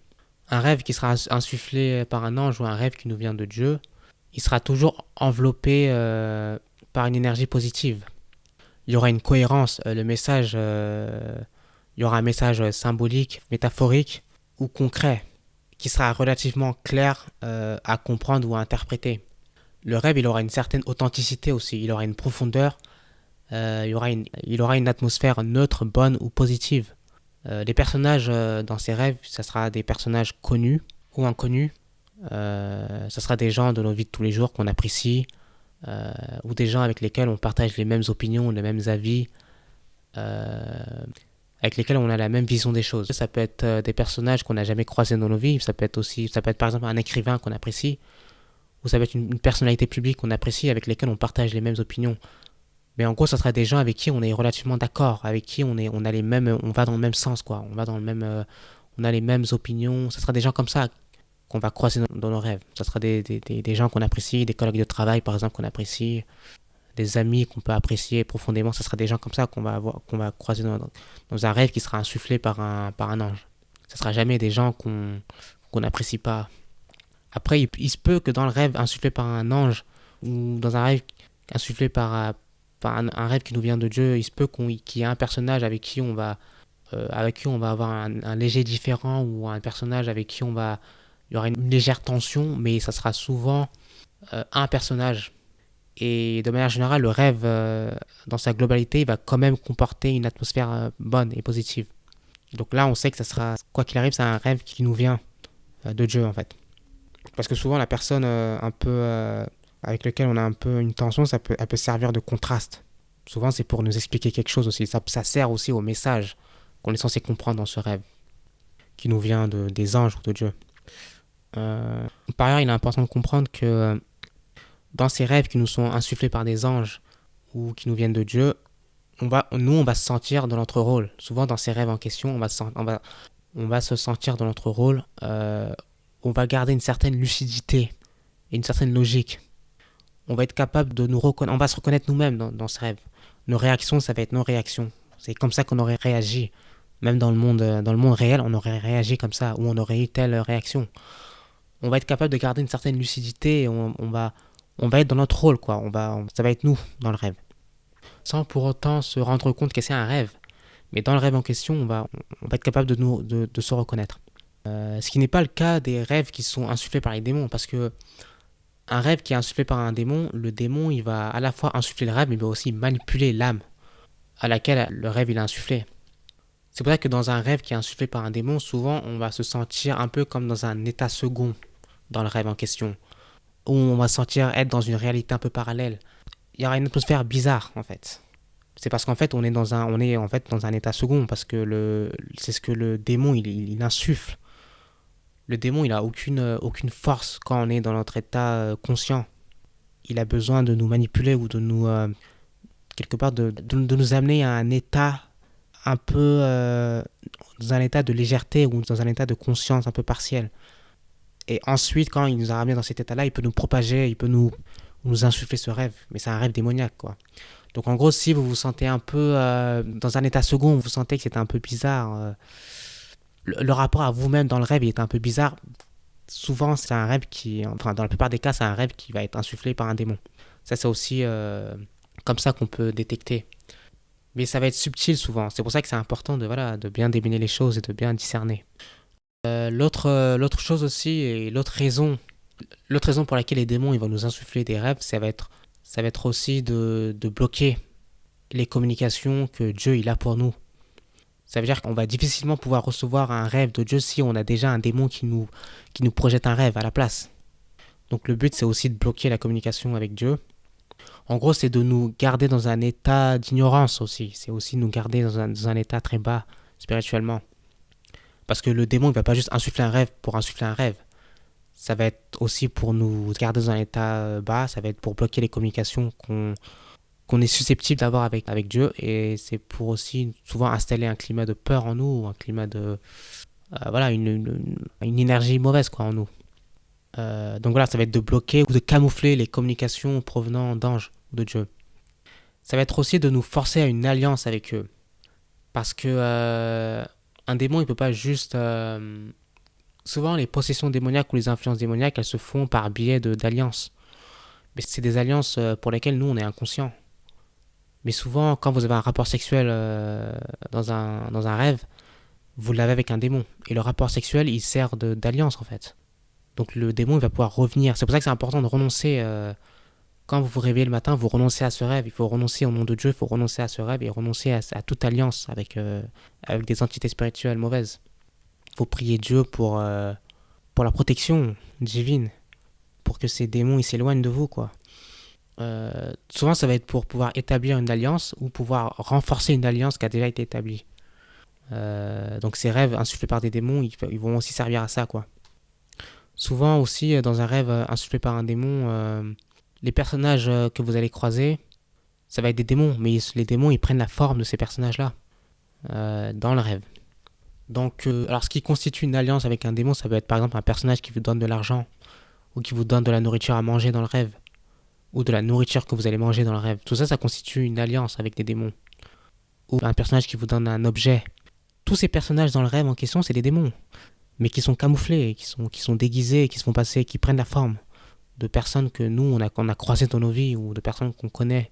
Ça peut être des gens qu'on connaît comme ça, ou qu'on a déjà croisés dans nos vies. C'est ce qui donne aussi un droit légal, parce que les démons, ils auront besoin de cette alliance pour pouvoir continuer à vous persécuter, continuer à vous cibler, à vous suivre. Parce que ça, c'est des lois spirituelles. Un démon ne peut pas juste vous influencer, il a besoin... déjà, il a besoin que d'une, vous ayez chuté, vous ayez péché, et vous ne vous êtes pas repenti. Ça va être la brèche. Ensuite, de deux, il a besoin d'un accord de votre part. Ça peut être une alliance que vous avez passée avec un démon de manière inconsciente dans votre rêve. Et à partir de là, le démon, il peut de manière libre continuer à vous suivre, à vous cibler, quoi. Et à vous déverser, en tout cas à vous insuffler des rêves, quoi. Ou à vous mettre des pensées dans la tête, ce genre de choses. Enfin, c'est important de prier contre ce genre de choses. Donc c'est important de garder à l'esprit que... enfin, c'est important d'avoir...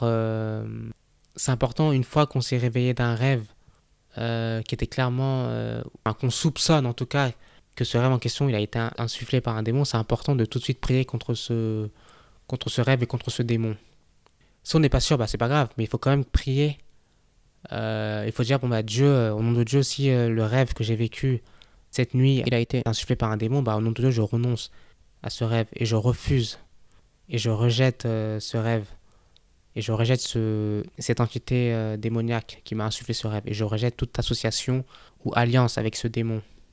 Il faut le dire de votre tête ou à voix haute, mais en tout cas, il faut le dire. Il faut en être conscient que c'est un démon et c'est un rêve qui vient d'une entité spirituelle mauvaise.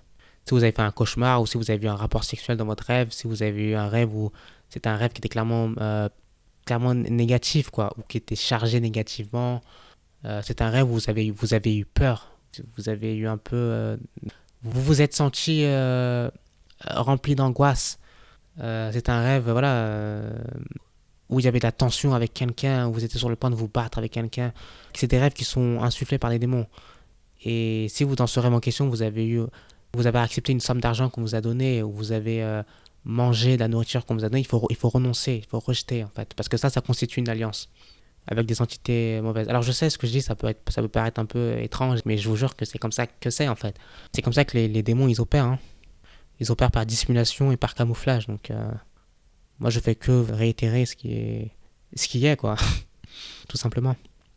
Donc pareil, si vous commettez des péchés répétés et que vous vous repentez pas, bah, ça peut être une porte ouverte à un démon. Ça peut être la brèche nécessaire pour qu'un démon... ça peut être la brèche, en fait, pour un démon.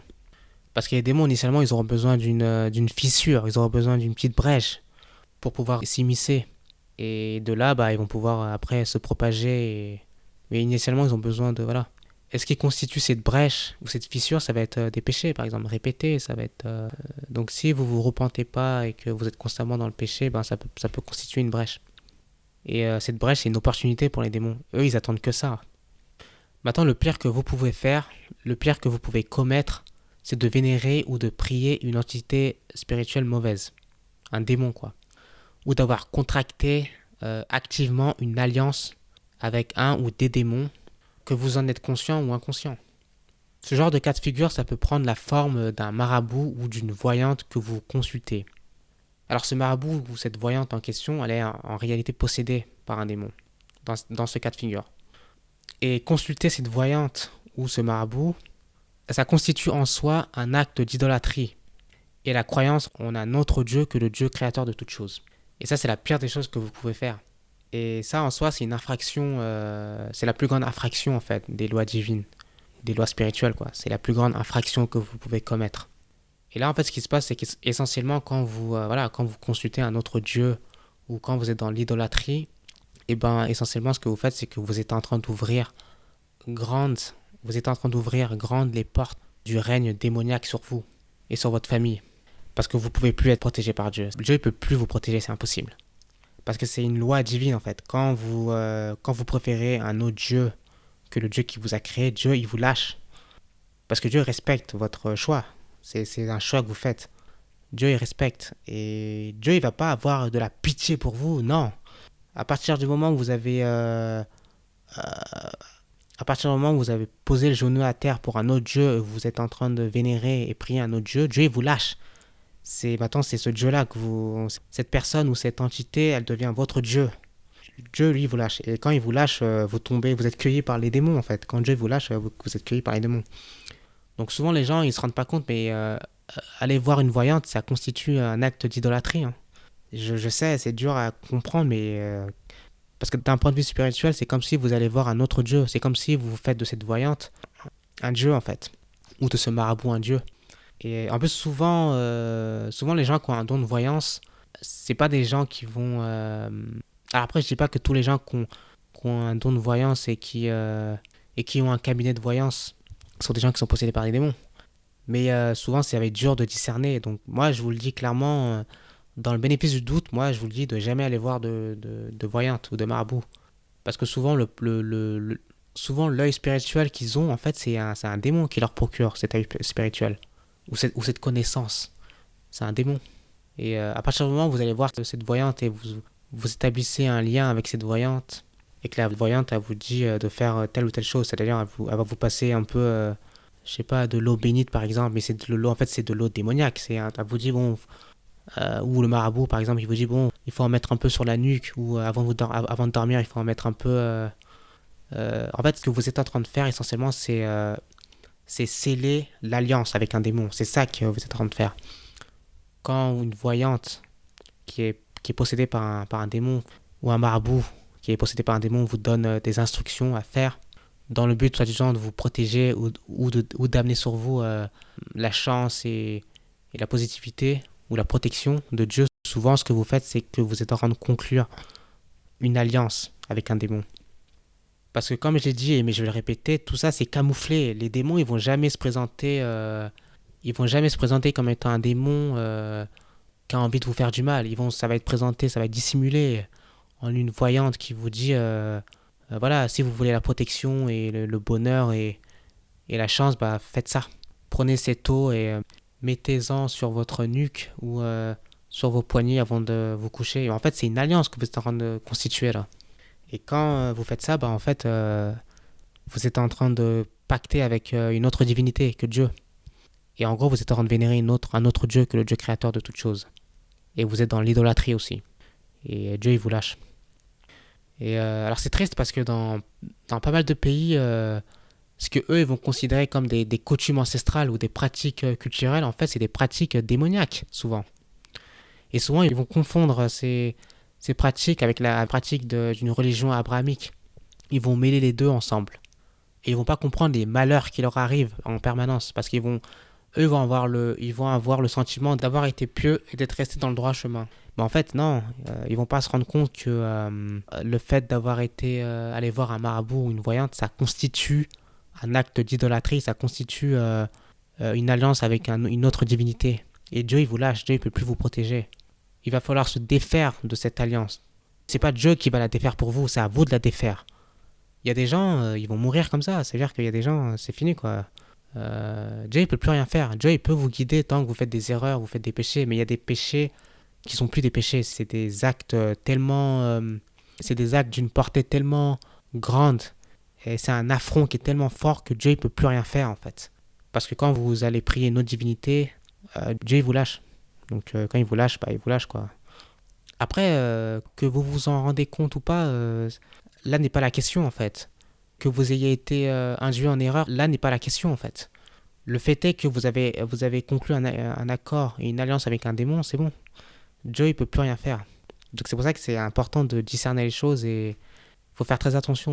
Honnêtement, il faut tâter chaque pas. C'est pas parce qu'on vous dit tu devrais aller voir tel voyante à la bonne réputation. C'est pas parce qu'on vous dit ça, c'est pas parce qu'un ami vous dit tu devrais aller voir telle voyante qu'il faut le faire. Souvent il faut aussi démêler, il faut aussi tâtonner, il faut si vous êtes patient, ne faites rien. Si vous avez le moindre doute, ne faites rien. Si vous le sentez au niveau de votre intuition que voilà, vous n'êtes pas sûr, honnêtement, mais moi, de manière générale, je vous le dis, même si vous êtes sûr, ne le faites pas. N'allez pas voir une voyante de vous-même. Souvent, le jeu, il va vous placer des gens comme ça sur votre route. Des gens qui ont un don Souvent, le jeu, il place des gens qui sont prophétiques sur votre route. Vous n'avez pas besoin, vous, de vous-même, d'aller voir une voyante ou un marabout. C'est Dieu qui les place sur votre vie. Après, il faut être patient, parce que de fois, ça peut prendre du temps. Mais Dieu, il fonctionne à un timing spécifique. Tout arrive à un point prédéfini chez Dieu. Donc, c'est pas à vous d'aller voir une voyante, c'est Dieu qui les place sur votre route. C'est pour ça que n'allez jamais voir, moi je vous le dis clairement, mais n'allez jamais voir de vous-même une voyante. Laissez Dieu placer ces gens sur votre route. Alors là, je vais répéter une dernière fois, mais je sais que c'est un peu pénible, mais il faut surtout pas oublier que Satan et les démons, à un moment donné, ils ont été des anges au service de Dieu. Donc de ce fait, un démon, il peut très bien reprendre la forme d'un ange. Il peut très bien imiter un ange, parce qu'à la base, ils ont été, à un moment donné de leur vie, des anges, les démons. C'est pour ça que les démons, ils vont jamais révéler leur vraie nature. Et ils vont jamais révéler leurs vraies intentions, parce que ils savent qu'ils vont jamais être acceptés s'ils révèlent leurs vraies intentions et leur vraie nature. Donc ils vont agir par dissimulation et par fourberie et de manière insoupçonnée, et par camouflage. Parce que les démons, ils sont pas bêtes, quoi. Ils ont une certaine conscience aussi, comme nous, hein. Ils ont une logique aussi, ils ont une intelligence comme nous. Le démon, il sait que s'il se présente tel qu'il est, il va pas être accepté. Donc, ce qu'ils vont faire, c'est qu'ils vont se faire passer pour... Souvent, ce qui est récurrent, c'est qu'un démon va se passer pour l'un de nos défunts. Par exemple, une personne qui vient de perdre un être cher, souvent, la personne en question elle va le voir dans ses rêves. Les rêves qui vont suivre l'enterrement, par exemple, ou qui vont suivre le décès de la personne en question, ils vont la voir dans le rêve. Mais souvent, c'est le démon qui se fait passer pour la personne défunte. Souvent, c'est le démon, en fait. C'est pas... Ou le démon, il peut se faire passer pour un ange bienfaisant, ou pour un ange de Dieu, parce que souvent, ce qu'ils vont faire, c'est qu'ils vont imiter, en fait, le mode de fonctionnement de Dieu et des anges. Souvent, ils vont imiter, ils vont essayer de... Voilà, ils vont imiter Dieu, ou ils vont imiter les anges. Ils vont imiter ou se faire passer, prendre la forme d'un défunt ou d'une personne qu'on connaît. Ils vont jamais réellement se révéler, mais ils vont toujours être camouflés, dissimulés. Donc ça, il faut en être conscient. C'est comme ça qu'ils fonctionnent, les démons. Il y a des gens qui sont persuadés d'avoir été en contact avec l'un de leurs défunts. Ils vont jamais réaliser que c'est un démon, en fait, qui a pris la forme de la personne en question. Ils vont jamais réaliser que le rêve qu'ils ont fait, c'est un démon qui leur a insufflé ce rêve. Et l'être cher qu'ils ont vu, c'était le démon qui s'est fait passer pour l'être cher. En fait, nous, on a tendance à croire que quand c'est spirituel, c'est forcément de Dieu. Non. Quand c'est spirituel, ça peut être aussi des entités spirituelles mauvaises. C'est pas forcément... Il y a une dualité dans toute chose, et y compris dans le monde spirituel. C'est pas parce que c'est spirituel que c'est forcément de Dieu, en fait, ou c'est forcément d'un ange, ou c'est forcément bon. Ça peut être aussi mauvais. La différence, elle est que le mauvais, il va toujours se déguiser et se camoufler en bon. Un démon, il va toujours prendre les attraits d'un ange. Il va toujours recopier une ambiance bonne ou une ambiance... les démons, ils peuvent recopier cette ambiance un peu divine. Ils peuvent se faire passer pour des anges et tout. Mais en fait, ce qui caractérise le mieux les démons, c'est la ruse. C'est le subterfuge, la ruse, la dissimulation, le camouflage. Ça, c'est très, très, très, très, très important d'en être conscient. Je sais que je l'ai déjà répété énormément là, mais je le répète parce que je vous jure, c'est Il faut discerner les choses, il faut démêler les choses. C'est pas parce que quelque chose vous apparaît comme divin qu'elle est divine. Ou c'est pas parce que ça vous apparaît comme étant quelque chose de bon que c'est forcément bon. Souvent c'est mauvais, mais c'est caché, c'est dissimulé. C'est pour ça que le discernement, c'est la chose la plus importante après la foi. Parce qu'il faut s'efforcer en permanence d'être attentif aux signes qu'on reçoit, aux situations et messages spirituels qu'on reçoit, et de pouvoir démêler les choses. Mais une fois qu'on s'est efforcé de le faire de manière régulière, on arrive plus facilement à détecter les choses. Au bout d'un moment, ça devient beaucoup plus facile de se dire ça c'est un démon ou ça c'est un ange de Dieu. Là je le sens parce que même au niveau de l'intuition, on arrive à sentir. Et de toute façon, comme j'ai dit tout à l'heure, même pour les rêves, on arrive à ressentir que c'est un rêve qui vient de Dieu ou tel rêve ça vient d'un démon. Au bout d'un moment, au niveau des signes aussi qu'on ressort, on peut arriver à comprendre que c'est pas forcément. Et de toute manière, au bout d'un moment, quand on a développé ce sens du discernement, on arrive à voir que les signes qui nous viennent de Dieu, les signes un peu ou les situations ou les rêves qui nous viennent de démons, on arrive tout de suite à les reconnaître et à les repousser d'un revers de main. On va pas trop perdre du temps à essayer de comprendre. On va tout de suite comprendre que c'est un démon. Mais bon, après, néanmoins, c'est important de rester dans cet esprit voilà, dans cet esprit attentif et de discernement. Parce que les démons, ils ont plus d'un tour dans leur sac. Alors maintenant, pour qu'on ait une vision un peu plus large des choses, il faut comprendre, alors je pense que vous l'avez déjà compris jusqu'à présent, mais j'aime bien mettre de l'emphase et que ce soit très clair. Mais il faut comprendre qu'il y a bel et bien une dualité du bien et du mal. Il y a bel et bien une opposition de deux forces contraires qui prend place dans ce monde, ici-bas, de manière dissimulée et subtile, le plus souvent. Il y a deux camps qui s'opposent, celui de Dieu et celui de Satan. Les milliards d'êtres humains qui jalonnent la planète Terre ne sont en fait que des combattants, propagateurs ou influenceurs de l'un de ces deux camps, et le plus souvent de manière insoupçonnée et inconsciente. Car la réalité spirituelle, elle est volontairement dissimulée. On n'y a pas accès depuis nos sens et depuis ce monde physique et matériel. Alors oui, on est tous des combattants, des propagateurs ou influenceurs de l'un des deux camps, celui de Dieu ou celui de Satan. Alors, souvent ça peut être conscient, mais souvent c'est inconscient. Parce que dans la multitude, dans l'abondance et dans la multitude des êtres humains qu'il y a sur la planète Terre, certains sont habités par un esprit saint et d'autres par un esprit de névrose et négativité. Certains sont influencés par un ange de Dieu, d'autres par un démon de Satan. Certains vont œuvrer pour une communauté, une ville, une nation, d'autres vont œuvrer pour leurs désirs personnels. Certains vont considérer autrui comme un frère ou une sœur en humanité, d'autres comme un objet potentiel à manipuler ou à conquérir. Certains vont être habités par un esprit d'entraide, d'autres par un esprit de compétition. Certains vont être habités par une sensibilité, d'autres par une brutalité. Certains vont être habités par de la compassion et de la bienveillance, d'autres par du mépris et de l'arrogance. Certains vont être habités par de l'intégrité, d'autres par le vice et la malhonnêteté.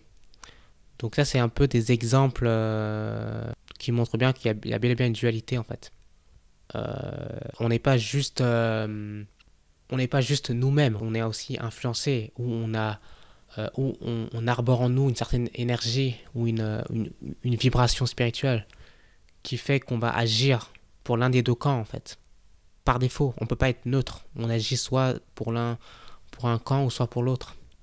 Parce que nous, en tant qu'être humain, le monde physique, c'est essentiellement une façade. Nous, on ne voit pas au-delà de la façade. Mais la vraie réalité, elle se trouve au-delà de la façade physique et matérielle. Elle se trouve dans cette réalité spirituelle.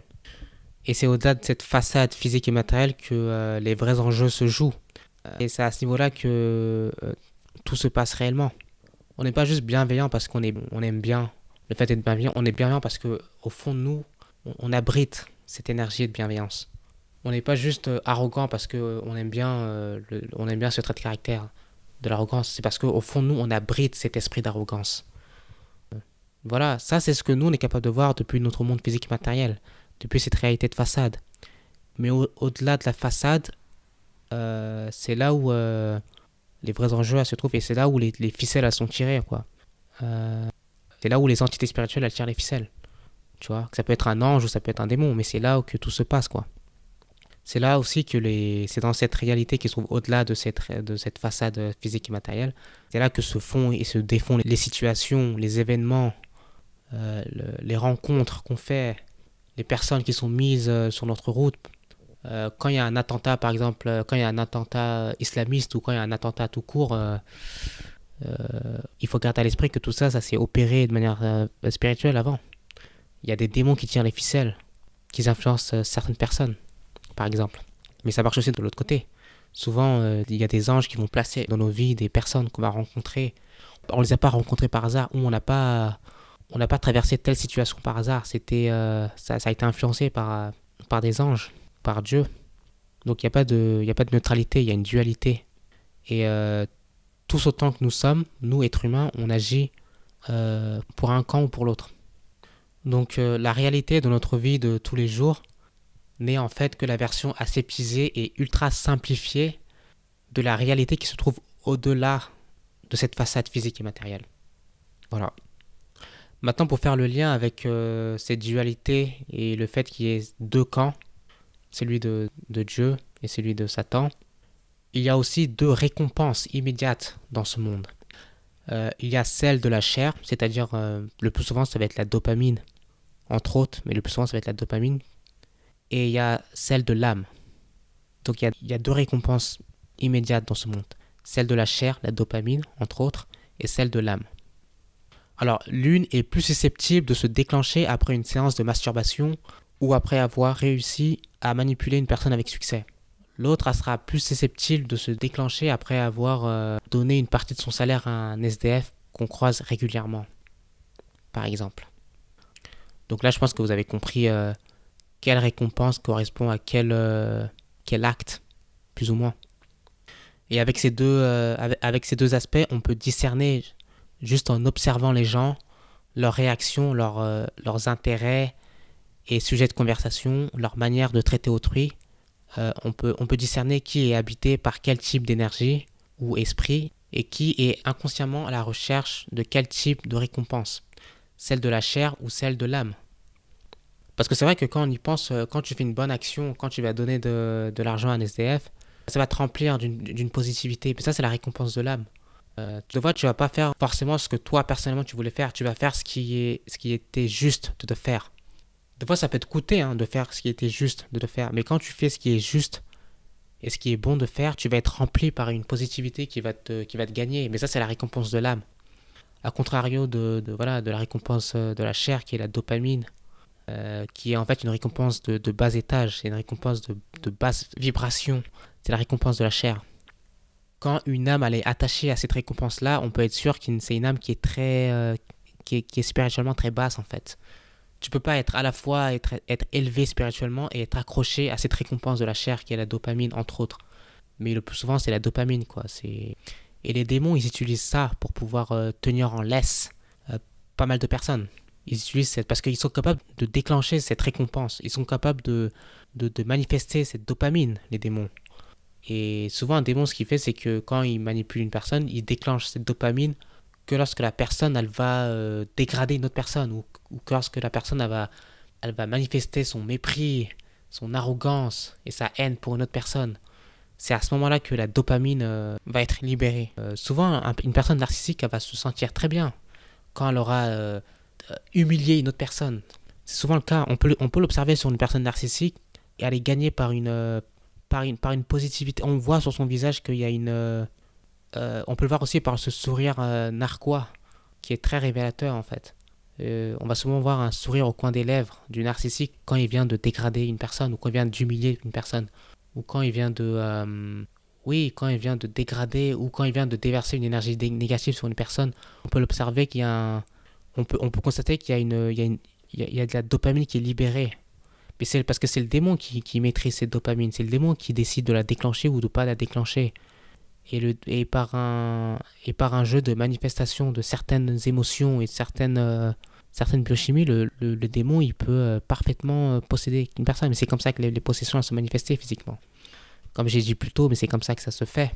Et la personne qui est narcissique, elle va sentir comme un rush d'énergie positive quand elle va dégrader une autre personne ou quand quand elle va être arrogante et méprisante envers une autre personne, quand elle va humilier une autre personne. Mais tout ça, en fait, c'est un démon. Et tout ça, ça vient de la récompense de ce démon en question. Mais en fait, c'est pareil pour la masturbation, par exemple. Le démon, il déclenche cette dopamine une fois que vous êtes masturbé. Le but, c'est de vous attacher à cette récompense aussi, qui est la récompense de la chair, et non pas celle de l'âme. Donc voilà, là, je crois que j'ai fait le tour un peu. Maintenant, quand je dis qu'on est tous, autant que nous sommes, on est soit des combattants ou des propagateurs ou des influences ou des influenceurs de chacun de ces camps, on peut aussi l'observer ici, par exemple sur YouTube. Entre par exemple la chaîne d'un couple qui s'est récemment fiancé et qui explique sur leur chaîne que eux ils attendent d'être pleinement mariés pour pouvoir avoir un rapport sexuel, et ils expliquent en fait les raisons spirituelles euh, qui se cachent derrière, et les raisons spirituelles que ça implique aussi. Enfin, ils expliquent les raisons spirituelles que implique le rapport sexuel, que c'est pas juste c'est pas juste du plaisir comme ça, c'est aussi spirituel. Et que et que l'acte du rapport sexuel en soi, c'est l'union entre deux âmes aussi. C'est pas juste l'union entre deux corps, c'est entre deux âmes. Et que eux vont le faire dans le cadre du mariage, parce que le mariage, c'est quand tu scelles une alliance devant Dieu. Et à partir de ce moment-là, oui, tu peux consommer le mariage. Et à ce moment-là, c'est sain de manière spirituelle d'avoir un rapport sexuel avec une personne. À côté de ce couple-là, on va avoir aussi un couple, toujours sur YouTube, hein, qui vont avoir une chaîne YouTube, mais eux, ils vont expliquer que eux, pas du tout, ils sont pas mariés. Eux, ils y croient pas au mariage. D'ailleurs, ils sont athées aussi. Et ils vont expliquer comme quoi, ils pratiquent le libertinage, par exemple. Ils sont très libertaires, ils sont très... et ils adorent expliquer les positions sexuelles qu'ils ont l'habitude de pratiquer. Alors, ce couple-là, alors, de manière... de prime abord, comme ça, ils ont pas l'air d'être méchants, ils ont pas l'air mais ils servent d'influence. En l'occurrence, ils influencent d'autres gens. Parce qu'ils ne font pas que expliquer leur vie de tous les jours et leur mode de vie, ils influencent, ils servent d'influence. Tout comme dans le cas du couple qui explique qu'eux, ils attendent le mariage, de pouvoir avoir un rapport sexuel, eux, ils servent d'influence. Mais eux, c'est une influence divine, c'est une influence pour Dieu, c'est une influence du camp de Dieu. Dans le cas du couple qui est athée, ou après, le fait d'être athée, c'est pas ça qui fait qu'on va être une influence d'un démon. On peut être athée et toujours servir d'influence pour Dieu. Mais je veux dire, là, on va caricaturer, mais dans le cas d'un couple qui pratique le libertinage sexuel et qu'ils expliquent que eux, en gros, qu'ils racontent leur vie, qu'ils racontent leur mode de vie, leur mode de fonctionnement, eux, ils servent d'influence. Souvent, ces gens-là, ils ont un démon en eux, mais c'est un démon qui va juste qui va les pousser à ouvrir cette chaîne et à parler de leur vie, etc. Ils servent d'influence. Quelque part, ils sont des éléments du camp de Satan. Souvent, c'est pas des gens méchants, hein, parce qu'il n'y a pas besoin d'être quelqu'un de méchant pour être tout de suite du camp de Satan. Souvent, c'est des gens qui peuvent être très aimables aussi. Mais ça n'empêche qu'ils agissent et ils influencent depuis le camp de Satan. Après, qu'ils en soient conscients ou pas, là n'est pas la question, en fait. Il y a beaucoup de gens qui n'y croient pas en tout ça. Il y a beaucoup de gens qui n'y croient pas au paradis, à l'enfer, aux anges et aux démons. Il y a beaucoup de gens qui n'y croient pas, mais ça n'empêche qu'ils sont influencés quoi qu'il arrive, parce que c'est bel et bien réel. Ces choses-là sont bel et bien réelles. Donc qu'on y croit ou qu'on n'y croit pas, qu'on en soit conscient ou pas, on sert d'influence de l'un des deux camps. Qu'on le veuille ou non, on va servir d'influence. Donc pareil, une personne qui est pudique, qui est chaste, elle va servir d'influence. Même si la personne en question, elle se dit athée, mais une personne qui est pudique et chaste, et qui explique pourquoi elle est pudique et chaste, et pourquoi elle préfère attendre la bonne personne pour pouvoir... Elle va servir d'influence pour Dieu, en fait. À contrario d'une autre personne qui, elle, va dire ouvertement qu'elle consomme de la drogue, et que... même si la personne en question dit qu'elle ne conseille pas de consommer de la drogue, mais le simple fait de consommer de la drogue et de le dire ouvertement, c'est une influence en soi. Et ça sert d'influence pour le camp de Satan. Donc la personne qui va dire ouvertement, même si en soi la personne en question, ça peut être une personne aimable, et ça peut être une bonne personne, mais le simple fait de consommer de la drogue et de le dire ouvertement, et tu sers d'influence. Et de dire que et d'expliquer d'expliquer les sensations que ça fait de prendre de l'ecstasy voilà, de fumer certaines drogues ou de prendre de la cocaïne. Quelque part, tu sers d'influence. Et c'est une mauvaise influence. Et si elle est mauvaise, elle est forcément de Satan. Euh, la personne en question, encore une fois, elle peut être athée, elle peut ne pas croire en tout ça, mais bon, ça n'empêche que la personne la sert d'influence. Donc dans les deux cas, il y a une influence. Il y a une influence, alors elle est soit de Dieu, soit de Satan.